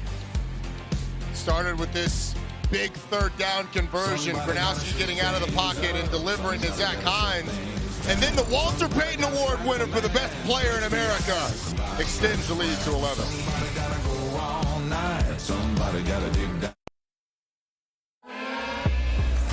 Here we go. The College Football Playoff National Championship. Monday on ESPN. Our MegaCast coverage of the national championship game presented by AT&T. Number 1 Michigan, number 2 Washington. It is tomorrow night. We've got you covered on every platform imaginable: TV, radio, digital. So many ways to watch and listen to the biggest game of the year. Coverage begins at 7:30 Eastern. UW and the Maize and Blue. All the marbles. How many different screens are you going to have for that? I think I'm going to go 4. I'm normally the quad box if I can. Multiple televisions. Garrett Graves going to bring it back. He stays on his feet and bangs ahead to the 26, and that'll be it. All right, Montana, they've really been stymied since that field goal was scored halfway through the second quarter. But this is a team, Roddy, that's probably not going to press the panic button. They're coming off back-to-back overtime wins in the playoffs. Those games were at home. This one is not. What do you want to see differently out of the Grizz offensively? Well, they had a really nice drive going before they turned the ball over first drive of the second half. I think the big thing for them, this is a crucial drive. I think the big thing is figuring out a way on the ground to get something going. They had success on the perimeter early in the game running the football. I'd like to see a little bit more of that. Eli Gilman, the running back. McDowell's going to keep it, and he's brought down for a loss of 2. Brian Williams, a transfer from Valdosta State. Number 92 with a flex and a TFL. Oh, it's a really good arm over move to get away from the initial block. Splits a potential double team and is able to get into the backfield and get Montana behind the sticks. Said this a number of times, but Junior Bergen has not had enough touches for my liking in this game to find a way to get 5 the ball. On second down, pressure. McDowell escapes for a minute and then throws it in the ground. Isaiah Stallbird. McDowell tried to race outside of the pocket. And we'll bring in our rules expert, Matt Austin, to see if that was intentional grounding, Matt. I certainly didn't see any receiver in the area, and once the quarterback is grabbed by the defender, it's up to him completely to get it near a receiver, closer than normal. Right there, I don't see anybody close. I think that should be grounding. Intentional grounding. There's 13. Offense.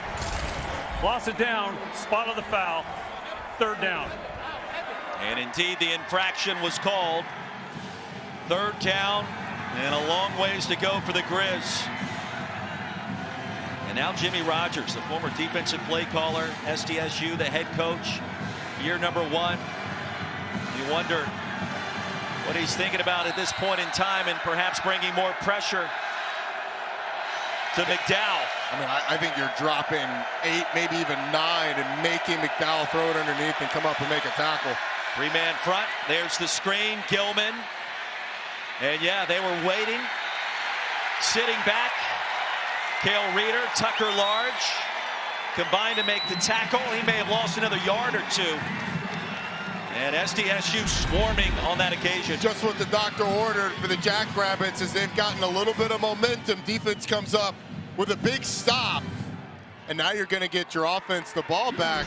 The way the first quarter went, at this point, Montana, you don't come up with a stop here when you get back on defense. I don't know if there's enough possessions in the game left to be able to get back into it. If you're just tuning in, our first quarter saw exactly 2 possessions, and the second one did not end until the second quarter. 4th and goal play, the biggest play of the game. Benham barely got that one away. Tucker Large will watch it bounce. And a Grizz bounce to the 41, a punt of 46, and well done by Benham. Transfer from San Jose State. And this defense best in the country, giving up just 10 points per game. That was the play of our first half. It really was. Adam Bach not only securing the tackle, but also knocking down the ball. They've been able to get in the backfield to Clifton McDowell. The pursuit from the defensive lineman, Brian Williams, up the field causes the turnover by Aaron Fonts. But the ability to consistently harass Clifton McDowell in the backfield has not let 17 get comfortable, particularly when they've gotten behind the sticks. 14-3. It feels like a big moment in Frisco. We'll fake it to Davis. Gronowski wants to go long. Jaden Yonke with a catch. Well, the ball spun around a little bit late, and now they roll it incomplete. Roddy had possession for a moment, and then that ball started to shuffle around. Rolling on the field is an incomplete It's a pass. really good job by Trajon Cotton to be able to knock this ball out. But Matt, what are we looking for as the receiver goes to the ground while making the catch? Well, you have to have firm control, a body part down, and maintain that control all the way to the ground.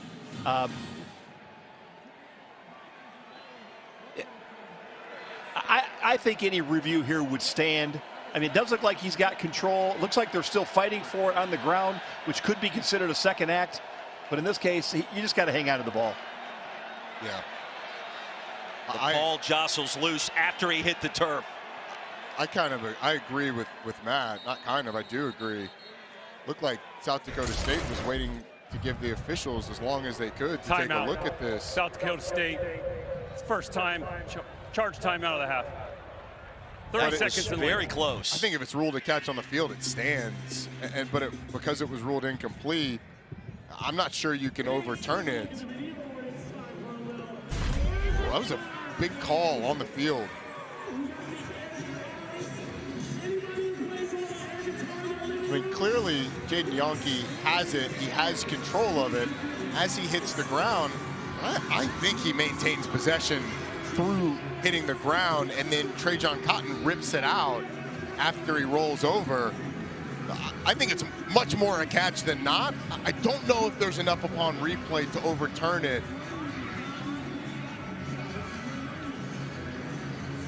To the naked eye, it felt like a catch upon that replay sequence. To me, that looks like a catch. But the ball comes out after colliding with the turf, and Cotton coming down on top of him. After all that, it's 2nd and 10.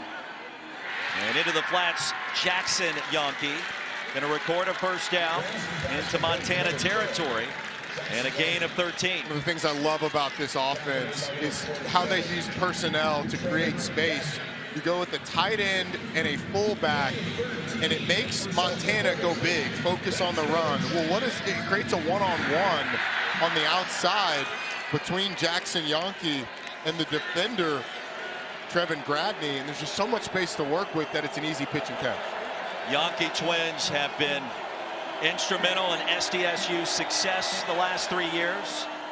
This time it's Isaiah Davis with a first down. And Davis skips out of bounds near the 27.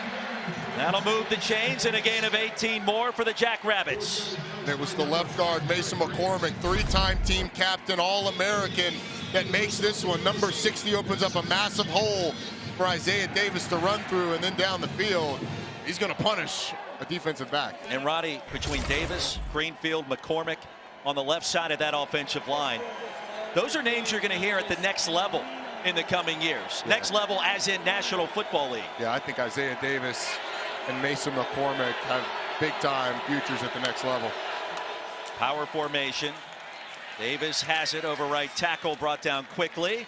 We check in again with Taylor McGregor. Well, you can tell that this South Dakota State offensive line is starting to get to Montana's D-line. Prior to this series, I could tell there was some frustration. Coaches telling players, look, you have to be able to flush some of the holding calls they feel like have not been called, but they feel like they deserve them. So that frustration's starting to build. A stop for them would be good to sort of reset mentally. Let's see what happens. Certainly would. And you look at Alex Govner's jersey, and it's pulled up over the shoulder pad. That wasn't done naturally, so he didn't do that? Yeah, I don't think so. I don't think that's done for fashion. You can see why you would think he's been held a little bit. Davis motions out. They'll set up the screen to Jaden Yonke. And a lot of activity results in a gain of a couple. Braxton Hill, the tackle. So Yonke picks up 3, and the Yonke twins have been featured more on this drive. The seniors originally thought to be linebackers, according to head coach Jimmy Rogers, when they signed in Brookings. 3rd down and 5. This feels like more than just a play in the 3rd quarter. This feels like a big turning point in this game, particularly if South Dakota State is able to convert. Johnson, the running back. 4-man front for the Grizz. There was movement. No penalty marker. End zone. Yonke! And this time, hauls it in for the touchdown. Jaden Yonke over Trajan Cotton. And from 23 yards out, here come the Jackrabbits.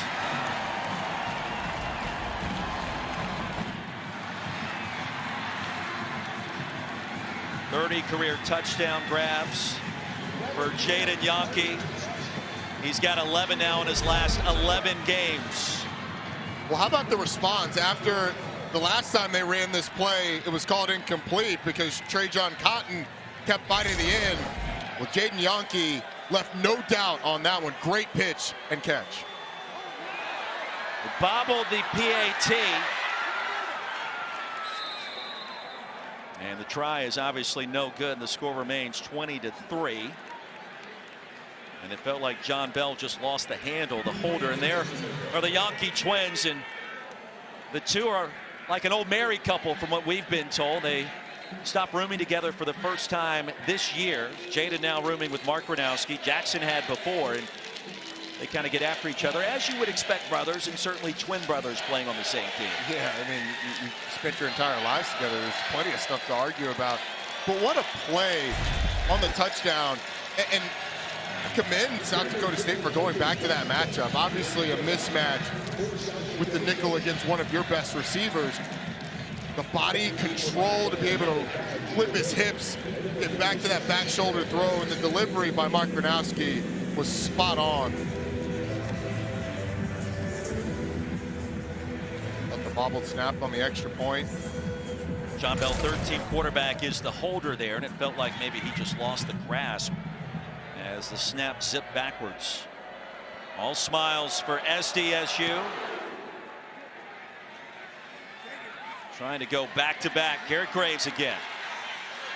And Graves with a burst. Spun down to the 35 after a return of 24. Jaden and Jackson Yonke.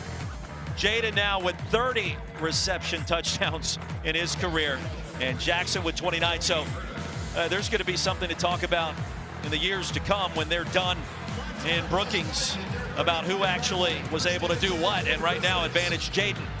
Yeah, but game's not over, and it's been quite the career for these two guys. And they have made incredible impacts on this stage. I mean, Jackson had 2 touchdowns last year here. Backside pressure, McDowell lost it. SDSU recovers.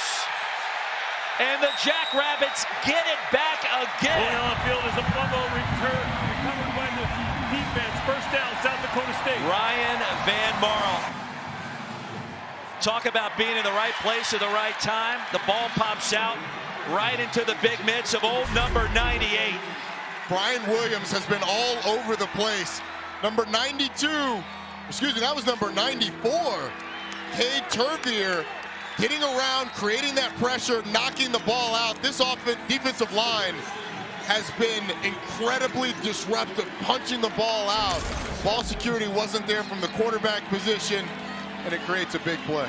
98 running with the ball in his hands like a natural ground gainer. I thought for a second we were going to be blessed with a big man touchdown.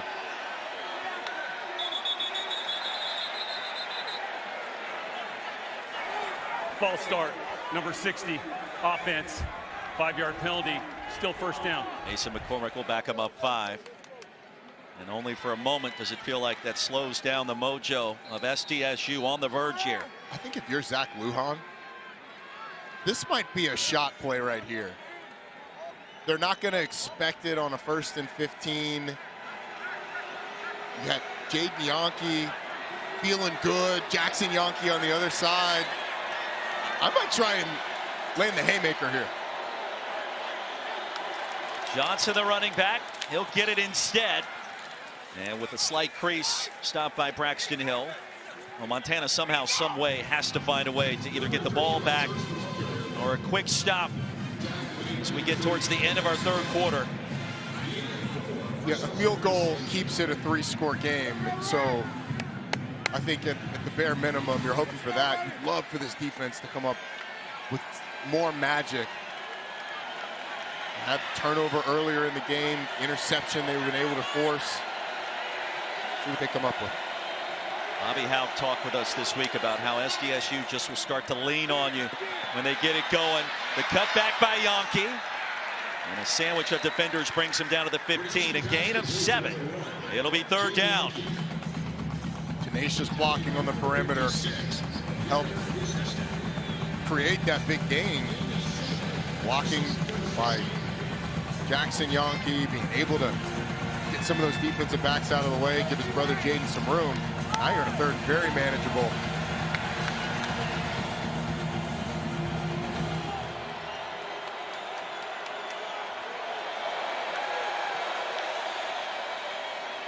Time for Gronowski, end zone and high, and trying to spot Michael Morgan. Does have 9 catches this season. I think Gronowski felt that pressure, and Hunter Dustman on the field to attempt a field goal. He is connected on 8 straight from inside of 40 yards. Number 10 took over the kicking duties. Season opening game against Iowa in 2022. It was the last loss by the Jackrabbits. He handles the punting duties and the place kicking. Just inside the right hash, a 32-yard attempt coming.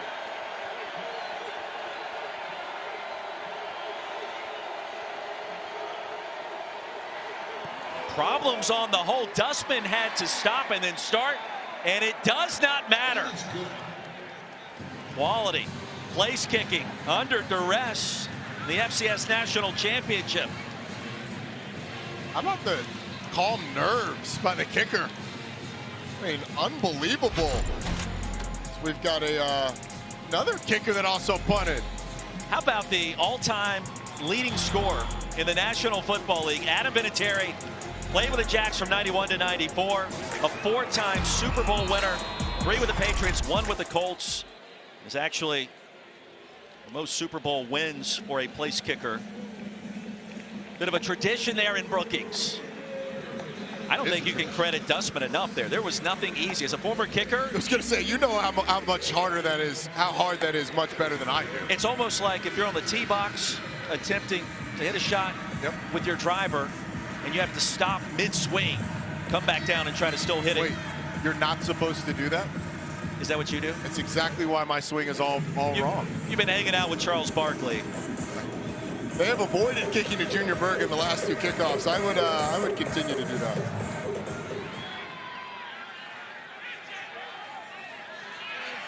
Graves. Ended crossing the 20. 23-3. Grizz on offense in the last 5 possessions. Well, if you're a fan, U of M, you may want to turn your head. It has not been pretty. Not been pretty is probably an understatement, and I mean, it's time to get busy getting busy if you're the Montana offense. Offside on the kicking team. 5-yard penalty to be added at the end of the run. First down. Well, offside's called Timeout. on the kicking Injury. team. They'll add 5 more yards to the return. Garrett Graves slow to get up.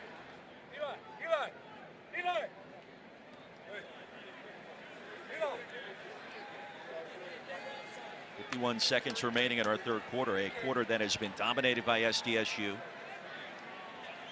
Started with the fumble.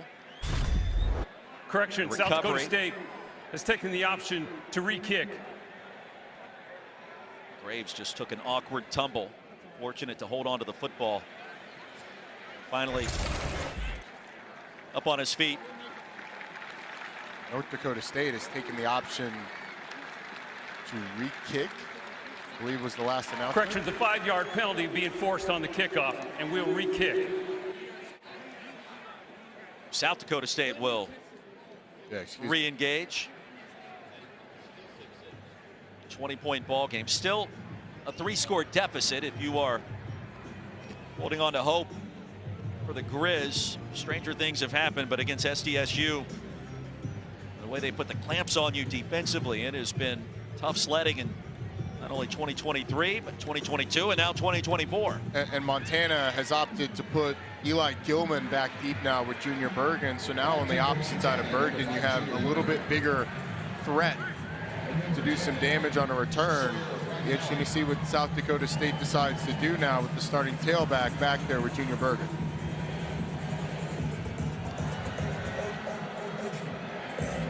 Dustman approaching. High and short to Gilman at the 12. The freshman running back. Keep the play alive down to the 28, and that's it. Well, the governors are in the house for both sides. Kristi Noem, governor of the state of South Dakota. Greg Gianforte, governor of the great state of Montana, in the house. You like that kind of support today? You love it. Love to see it. Well, we were talking to some Grizz fans a bit earlier, and they were talking about how proud the whole state is of this Montana team. And obviously, South Dakota State getting over the hump last year after kind of hitting that wall of North Dakota State for so long. McDowell kept it, and the ball came out. He's able to secure it back on the turf, and an awkward gain of 2. One thing that we have not seen Montana do that they said that they wanted to do was challenge the corners of South Dakota State. Better time to do it than now. Virtually 0 production so far in the third quarter. That's a nice looking pass. Aaron Fonts steps out of bounds right near the line to gain. 14 seconds to go in our third quarter, and the clock moving.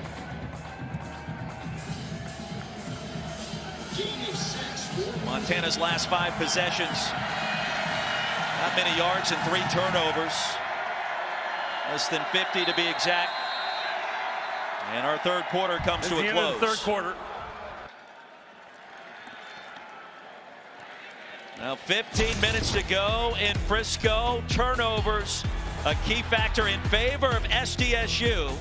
We'll return with more of the FCS Championship after this message and a word from our ABC stations.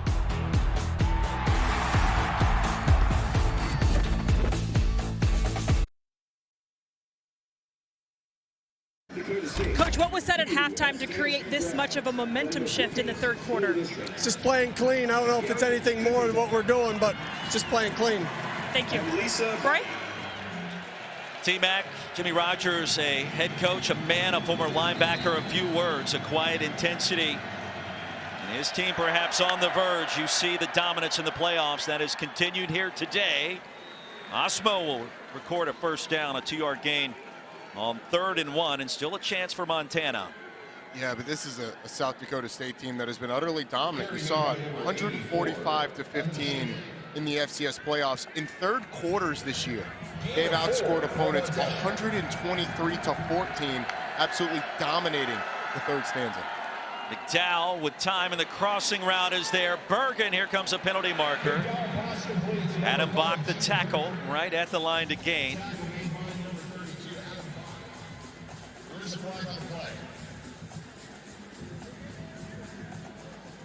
So for the time being, a gain of 10. Gary Leeper going to tell us what's happening.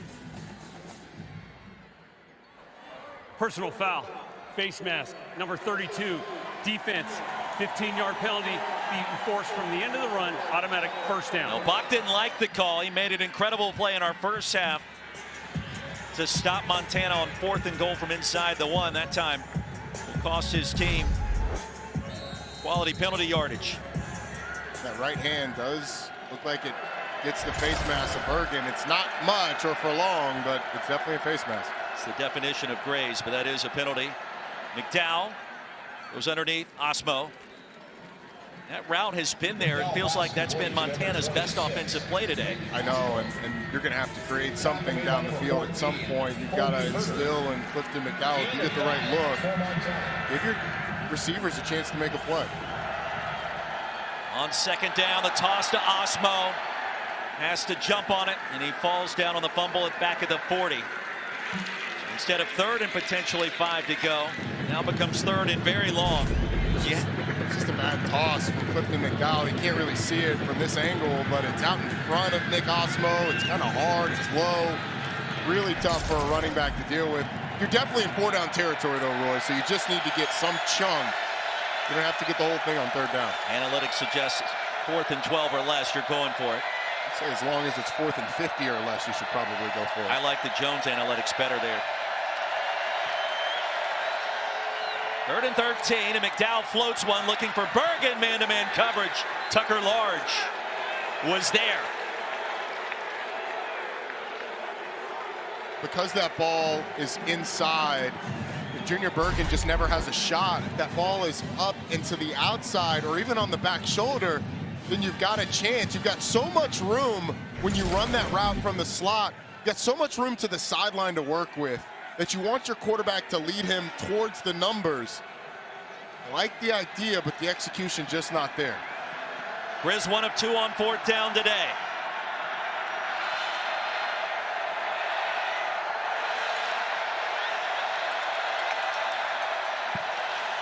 And pressure off the edge. There was movement. Already at 4th and 13. False start, number 55, offense, 5-yard penalty, still 4th down. That was Chris Walker, and that will make it 4th and 18. Chris Walker thought he was Lane Johnson in the NFL. Can't get a head start. A little too early on that one, trying to time it up.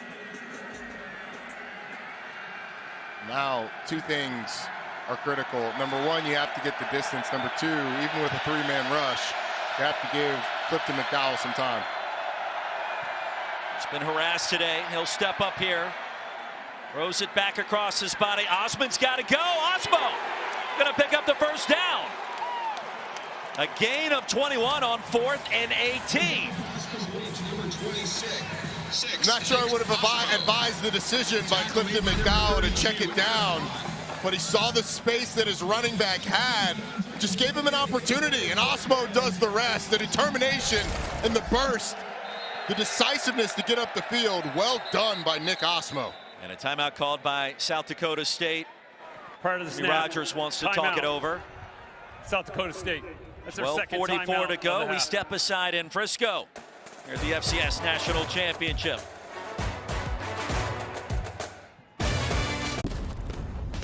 Two previous appearances in the championship for South Dakota State. You go back to the spring of 2021. Mark Radowski gets injured early. Sam Houston prevails against the Jackrabbits. And then last year, around this same time, history achieved for SDSU. John Stiglmeyer goes out on top before handing over the coaching reins to Jimmy Rogers, his former starting linebacker in Brookings. And Coach Stig on the sidelines today, first class all the way. Great to see. Yeah, he is. They said that he's still around the program doing some stuff in the development. And they've been working his tail off. He's been having to take that national championship trophy around consistently. Pistol look, screen Bergen, a little hook and lateral, back to Harris. And nothing doing a TFL. We'll check in with Taylor. I caught up with Coach Stiglmeyer just moments ago, and I was asking him, how does it feel in retirement? And he looked at me with a sad face almost and said, I miss it. He said, of course I miss environments like this, but I really miss the guys. I'll tell you what he's not missing, seeing South Dakota State dominate. He's loving every moment of that. Yeah, no question about it. We got to know him a little bit last year to understand his story and bringing this program to prominence. Talk about going out on top. Your final game as a coach, you win the national championship. Now, Font slipped. The pass was wide of 14. That'll bring up third down. I'm sure that pass would have gotten there anyway had Aaron Fonts not slipped.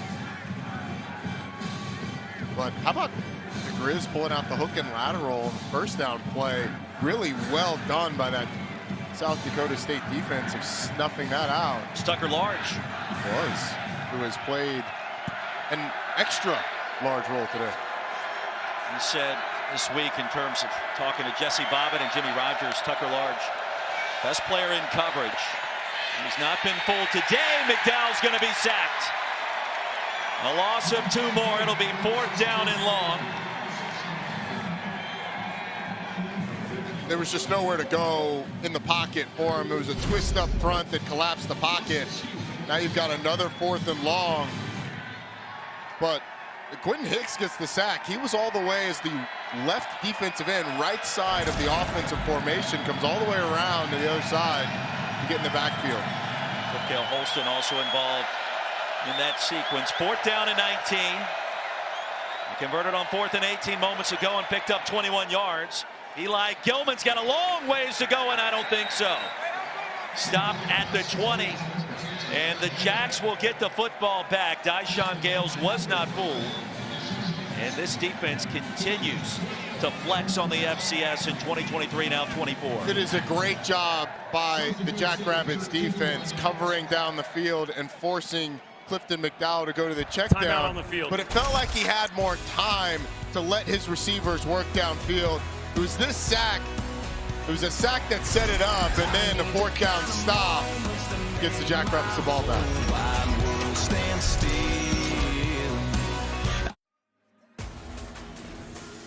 Back in Frisco as we take a look at the Capital One Cup standings in a 20-point lead for defending national champion SDSU. Capital One Cup standings, teams competing for a combined $500,000 in student-athlete scholarships. From Capital One on the men's side, Cal, Oklahoma State currently at the top of the leaderboard. And on the women's side, FSU, Stanford, Clemson, and North Carolina currently leading that charge. Always fun to keep track. How about the ACC? Stanford and Cal included. 2 longtime ACC rivals. Gronowski back on the field. Isaiah Davis, expect to see a lot of 22. He'll push his way ahead across the 40. And Zay, the senior from Joplin, Missouri, picks up 21 yards. It's not been a major part of the offense today, but you got to feel like this time is Isaiah Davis' time. Handing the ball off, milking the clock as they inch closer and closer to completing a dynastic couple of years. It's the third time I've heard that word today. I like it more and more after each occasion. I'm trying to do it once a quarter for you. I know you love it. Davis, a stutter step. Well, it feels like he's close to breaking off another long gainer. Braxton Hill stopped him for a gain of 6. And Davis starting to get lathered up now for SDSU. 12 carries, 68 yards, almost 6 yards per touch. And, you know, at the beginning, during the first half, he only had 5 carries in that first half. He's gotten going here a little bit in the second half. He's done a really nice job as a blocker a couple of times, opening up lanes for Amar Johnson and Mark Gronowski as well. Well, you think about all the teams that had their opportunities to win multiple national championships in the FCS ranks. You know, Montana did it 95, 2001. And Grizz, a long-time dominant force.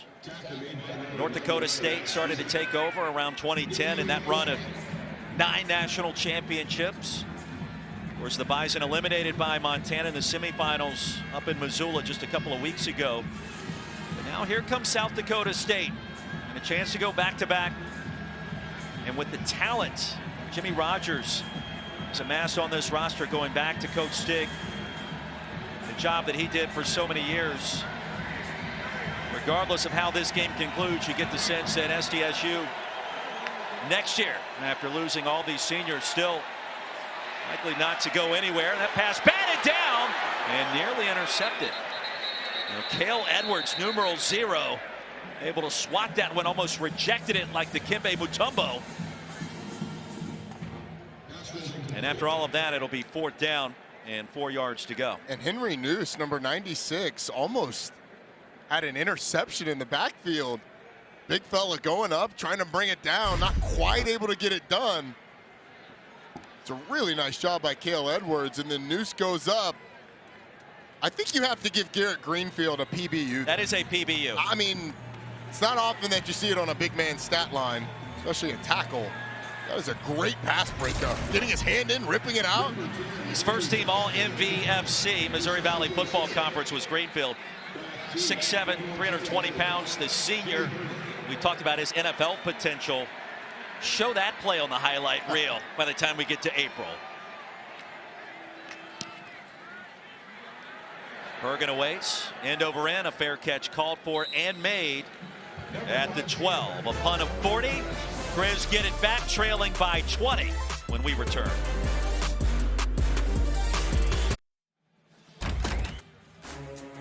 And we talked about the run that North Dakota State went on. How about all those championships between 2011 and 2015? James Madison took over in 2016 before another run by the Bison 2017 through 2019. Sam Houston found a way in that spring season of 2021 before North Dakota State, and then now South Dakota State kind of repositioned itself at the top of the FCS ranks.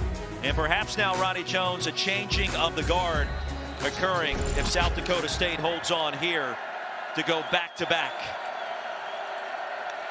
20-point game, just over 9 minutes remaining in Frisco. McDowell surveys an incomplete, and it should have been enough for a first down to Keelan White. How about, I mentioned the changing of the guard, there it is. Yeah, I mean, obviously the run that North Dakota State was on, tremendous. It felt like they might never get beat consistently, but here comes South Dakota State. 5 straight meetings against the Bison that they've won, including the national championship game a year ago. And this team, if they're able to complete this game, is going to go down as one of the greatest of all time at this level. It certainly feels that way. McDowell flush and into the ground. It'll be 3rd and 10. Clifton McDowell, undefeated as a starter before today. 11-0, took over at the end of September. Grizz never looked back. Running into a different kind of beast here in Toyota Stadium at SDSU and its dominance on defense. Jackrabbits clamps on and down on FCS competition and postseason play. Pressure off the edge through the A-gap. McDowell surveys and takes off. Needed 10. He'll get just enough to move the chains. We've been sort of begging for over the course of the game. Clifton McDowell not only making plays with legs, but being decisive, going for first downs. I've not seen quite enough of that today from the Montana signal caller. Montana, I mean, they need to go a little bit faster if they have real desires to get back into this game. Yeah, the outcome not decided yet. Timeouts to work with. Osman dropped it. It'll be 2nd and 10. McDowell from Spring, Texas, and for head coach Bobby Houck, outstanding find late in the process. Went all the way back to May. Clifton expected a large number of his friends and family in attendance today. Told you earlier, Spring, Texas, about 250 miles due south of where we are in Frisco. Texas version of a hop, skip, and a jump. It's about 3.5 hours, but I think you're right. And McDowell, the same, nearly intercepted. Isaiah Stallberg was tracking, transfer from Nebraska. Boy, Bergen was open for a moment there, Roddy. An ambitious throw by Clifton McDowell. It's right up the seam, and he's got to get this over Isaiah Stallberg and down before Dyshawn Gales hits Junior Bergen. Very, very ambitious there. And another 3rd and long. This is a Montana offense that's been 3rd and on average 9 yards. 4 of 13 on 3rd down. McDowell sensing pressure. Incomplete. Finds the intended target. Gales in coverage. It'll be 4th down. Trailing by 20. 8:16 to go. Bobby Houck will send the punt team on the field. I mean, sending the punt team on the field feels like you're kind of giving up on the game. I know it's a long shot, but it's the only shot you have. There's not enough possessions left if you give the ball back to South Dakota State. And they're in full safe mode as South Dakota State. They don't believe that Montana's actually going to punt it. Tucker Large thought about drifting back. Instead, just ignore the punt. And down by the Grizz at the 31, and that ball could have caromed a little further down the field. A punt of 47. South Dakota State football in Frisco when we come back.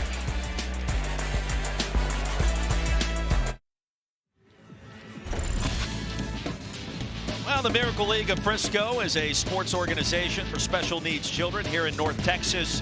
The FCS Championship, the Miracle League of Frisco, a long-standing relationship where the teams get out, spend quality time with these children throughout championship week.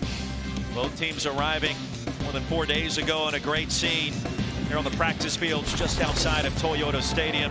Had good weather for the most part the last couple of days, and for SDSU, might as well be Brookings South this afternoon in Frisco. A 20-point lead, possession of the football, 8 minutes to go, trying to go back-to-back in the national championship department. I commend both of these fan bases for showing out in big numbers. Here's Johnson, and it'll be spun down crossing the 30. We were looking at the defensive dominance for the Jags. We've seen now 45 possessions in postseason play that they've had to defend. They've given up 1 touchdown in this postseason run, the FCS playoffs. The numbers that this team has put up, they are mind-boggling. They are jaw-dropping in their dominance. And we've seen today, Montana had opportunity after opportunity in that first half. And South Dakota State never got outside of themselves. They stayed calm and just played their game. 46 drives now, just the 1 touchdown. Incredible. Johnson, a stutter step and a burst and a first down. Tackled by Corbin Walker, a gain of 12 more. Jackrabbits feeling it now. Disadvantage and on the move. Montana's done a good job today in the run game of creating negative plays, but when South Dakota State gets this play going, that mid-zone play, they are basically unstoppable. They do such a good job of creating movement, using your movement against you, passing off, working up to linebackers, that It's no wonder their running backs, who are very good in themselves, have this type of success that they've had.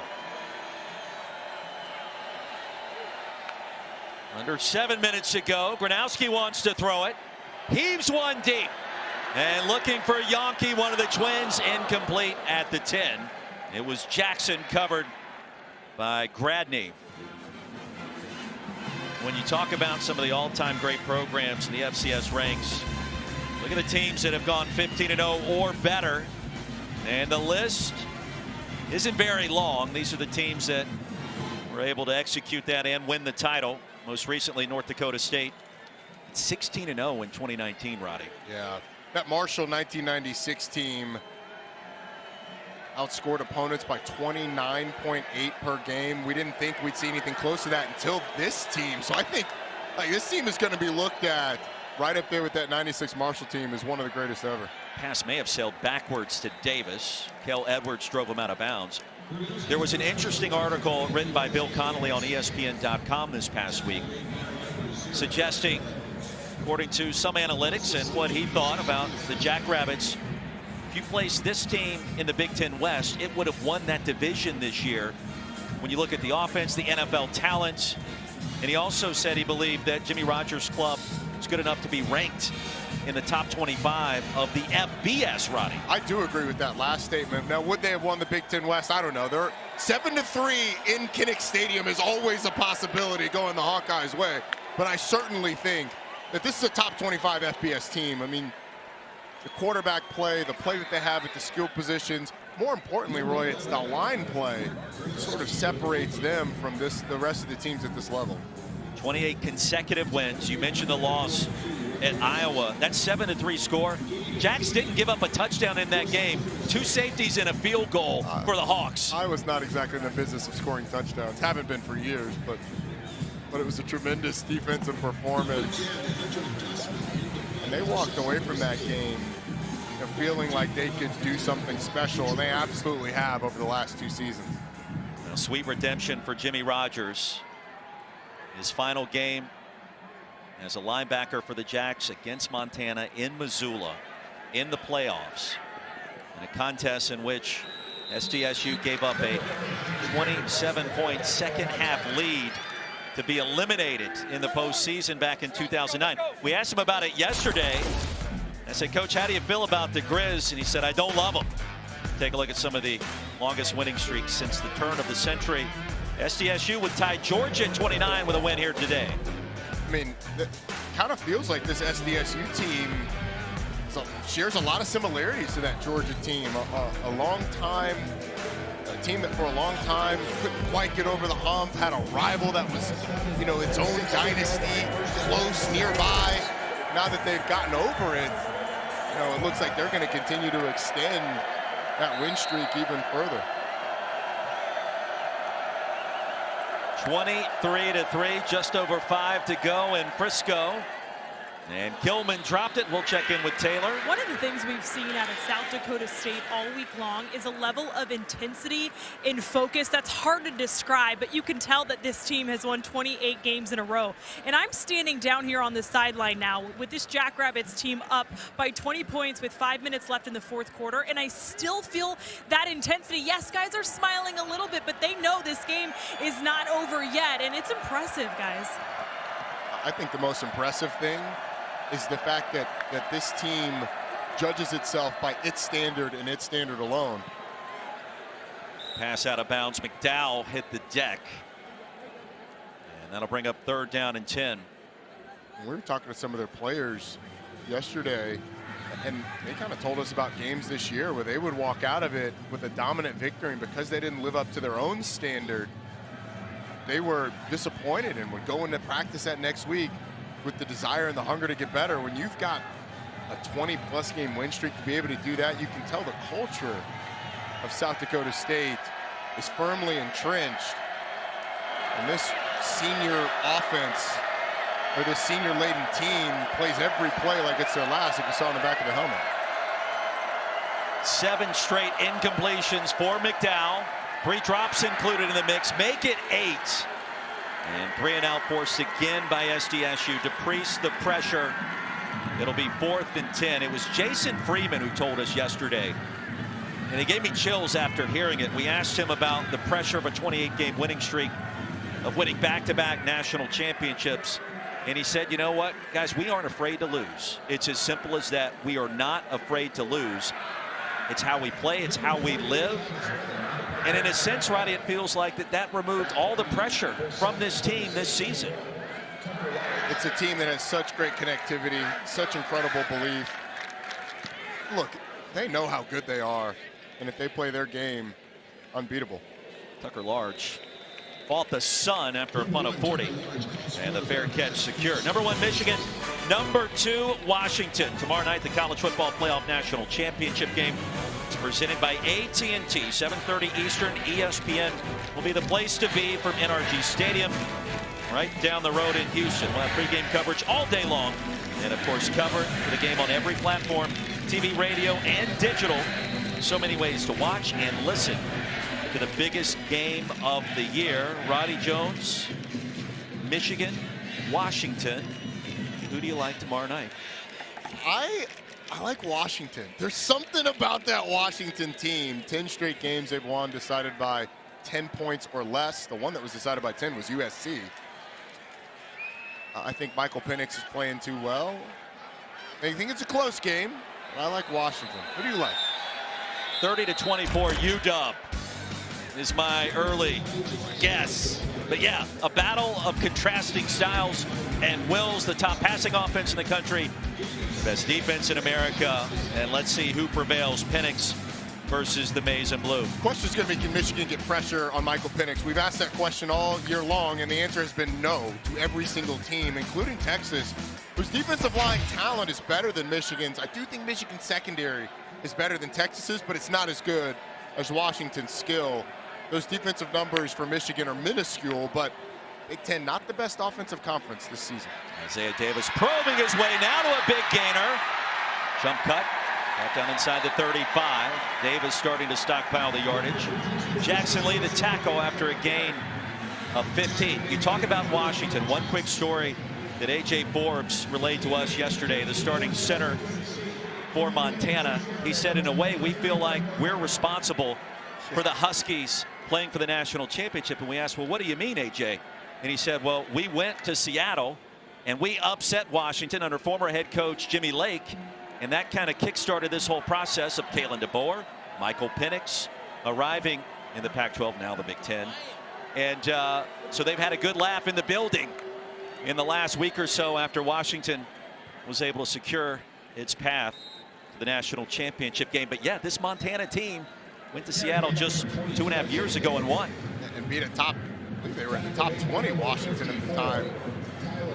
But I think what this Montana team has accomplished, the magical run that they were on in the postseason, back-to-back overtime wins. The Missoula Zoo was absolutely coming apart at the seams during that game against North Dakota State. I mean, it's a run that they'll never forget. They're going to come up short here in the championship game. But what a job Bobby Hauck has done with this crew coming out of a really tough conference in the Big Sky, getting to the national championship game. And league champions in the Big Sky, just one loss before today. That came way back in September. Back-to-back overtime victories that we've documented with Furman and North Dakota State and the Bison.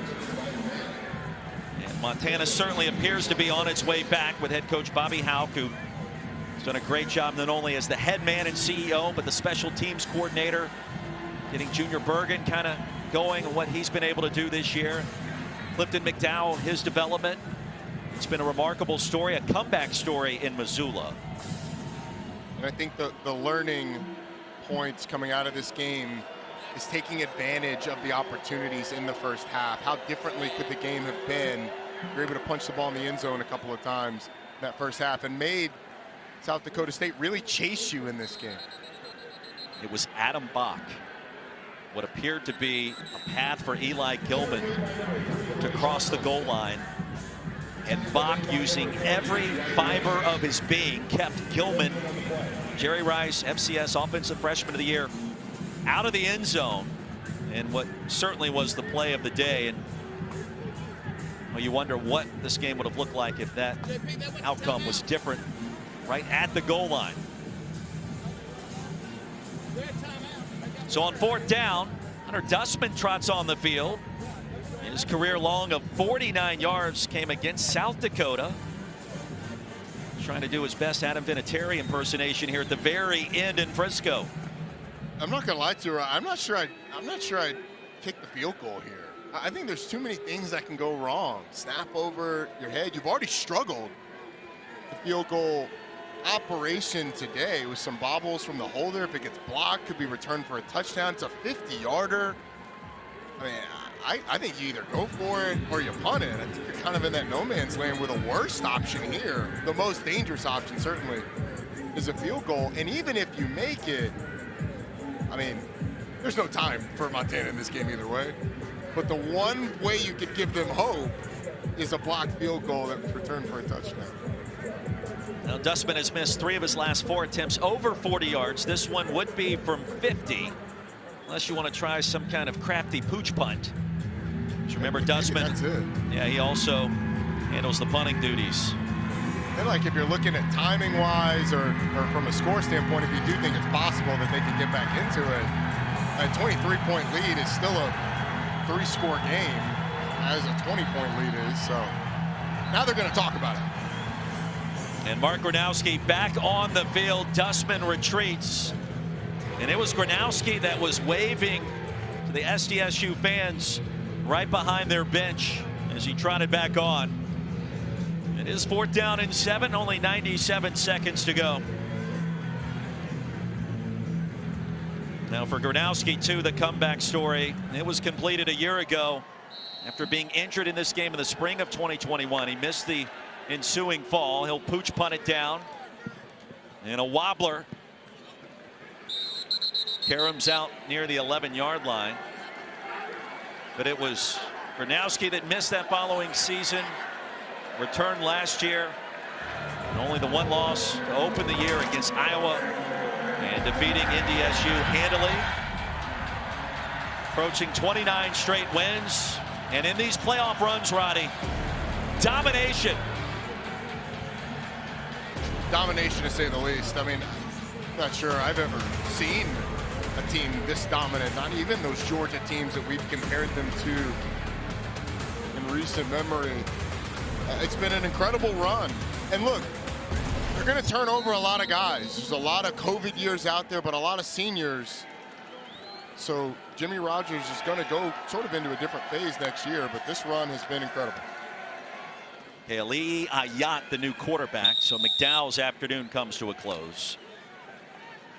And a mere formality. Under 90 seconds remaining. It was 7-3 in that first half. And at halftime, where South Dakota State found its rhythm and its groove in the third quarter. It is a cool full circle moment for Grizz fans and the Ya'at family, because Keali'i Ya'at, his dad Brian, Grizz Hall of Famer, was an All-American, a 1996 National Championship, was a quarterback on that team. So cool to be on not the same field, but the same stage as your dad once was. Fonts ricochets out of bounds. 1 minute, 15 seconds to go. South Dakota State started its season against Western Oregon. Jimmy Rogers told us it was a bit different, out-of-body experience perhaps as the head coach this year and dealing so many different things instead of simply calling plays on defense. Jesse Bobbitt, the defensive play caller, now told us as well that it took a little bit of time to kind of settle into the new role. But it has worked out quite well in Brookings. Gain of 4 for Montana. And you wonder what next season looks like. A hefty part of this roster graduate and move on to the NFL. Running out of eligibility. You also wonder, Mark Gronowski, will he have a decision to make? He still has eligibility left. He's yet to finish his mechanical engineering degree. There's certainly plenty of motivation to return and try to win a third national title and really write your signature amongst the all-time greats in the FCS ranks. In the era of the transfer portal, Jimmy Rogers telling us this week they've launched a new NIL collective, Statement 605, and that'll be a priority entering the offseason to make sure that everybody can return will. Yacht behind Drew Deck. You mentioned Mark Gronowski, and you know he's in an interesting spot because you've got on the one hand the option if you stay and you're able to have 3 consecutive titles. I mean, that App State team between 05 and 07, and North Dakota State obviously during their run, the teams in recent memory to have done that. If he's able to do that, he will go down as one of the greatest players to ever play at that level, maybe in college football as a whole, but in the NIL world, if an FBS comes calling, can South Dakota State put together a package that encourages Mark Gronowski to stay? Nonetheless, that's a later problem. Right now, he's focused on enjoying his 2nd consecutive national championship. We asked him the question yesterday, have you heard from other schools? And he indicated he had not.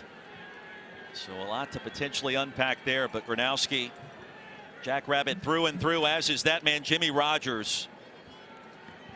And there were questions after John Stiegelmeier retired after last season's run, and they have been answered. Eddie Robinson, Coach of the Year nationally. And Roddy, after this game, he will have yet to lose a contest. A resounding 15-0 start to his head coaching career. Making this coaching thing look too easy. I mean, people around the country are going to be thinking, wow, I get into coaching, all you do is win. That's fun, right? They're down in 5 after the timeout. Yacht feeling the pressure, and down he goes back at the 40. And a microcosm of how this game has unfolded. Quentin Hicks with the sack, the 5th of the game for the SDSU defense. And precious time continues to tick away on the Grizz. You got to imagine now, hardest decision that's going to be made on that Jackrabbit sideline is what color Gatorade or Powerade are they dousing Jimmy Rogers with? 4th down and 17. It comes down to one more play. Fonts in front of the line to gain. And a turnover on downs. Victory formation and one more deal down to come for SDSU. And there it is. The Gatorade on top of the head coach. And all smiles finally. And of course it's blue. Celebration started on the South Dakota State sideline. Clock not quite at zeros yet. We got one kneel down, and they can go into it in earnest. What a team, what a year. There are not enough superlatives for just how incredible the run that this team has been on and the type of season that this team has put together.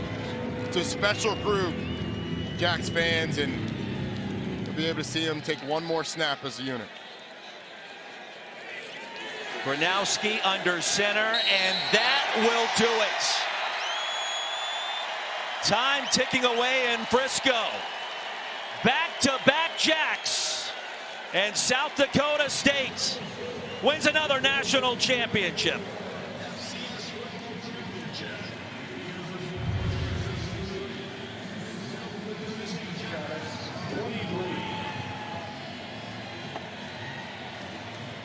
(23-3) the final score. Taylor McGregor with head coach Jimmy Rogers. Thank you, Roy. Coach, I was watching you. You wouldn't crack a smile until that Gatorade bat came over your shoulders.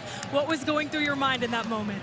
I've been in some close ones and lost one. So it means a lot because I got a lot of guys that put in years of work, and I'm proud of them. And it's accumulation of years of work for the senior class. I can hear the emotion in your voice. What brings that to you? I've been here 18 years, and we've been chasing to do this for a long time, so it's great to see these guys out the right way. I'm really proud of them, and we're going to enjoy this tonight for sure. Back-to-back titles. You guys have built something special at South Dakota State. What has it taken to get to this point? Consistent work ethic day in, day out, being able to handle adversity, and doing a good job of maintaining our roster. In a world today where it's easy to transfer, our guys have stayed true to us because of what we've done for them, and the development at South Dakota State. What has been the best part of this journey for you? All of it. All of it. I love the players more than anything else. I'm going to miss this group. Congratulations, Coach. Roy? Oh, emotions running high on the field moments after celebrating winning another national championship. And the first for Jimmy Rogers as the head coach, the former linebacker for the Jackrabbits, whose playing career came to an end against these very same Montana Grizzlies.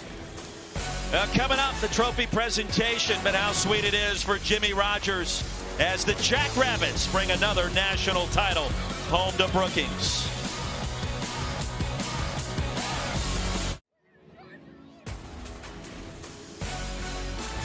Now the party just getting started. Welcome back to Frisco, Texas, here inside of Toyota Stadium. 23-3, Jackrabbits going back-to-back with the national championship. Roddy Jones, Roy Philpott, joined by Taylor McGregor for the trophy presentation in just 1 minute.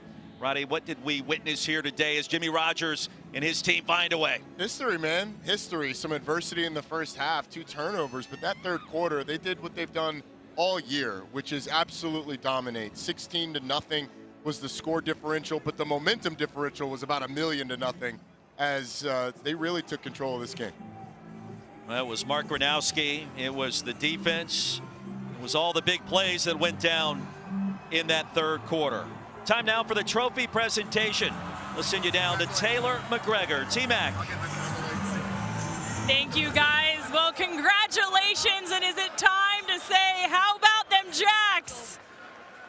Coach, you guys were here a year ago, but you were not the man in charge. Now you are.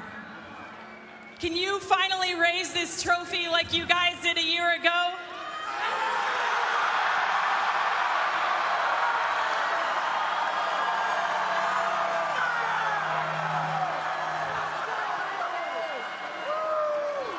Rightfully so, and then we also have Mark Gronowski, and Matt Larson is with me, the vice chairman of the NCAA Division I Football Championship, here to give Mark his trophy. Congratulations, Mark, for 2 straight years back-to-back MOP, Most Outstanding Player.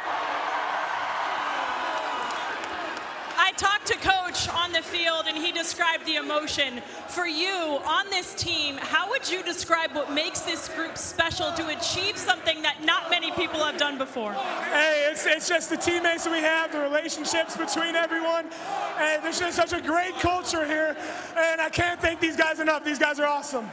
They're chanting 1 more year. What is going through your mind when you hear that?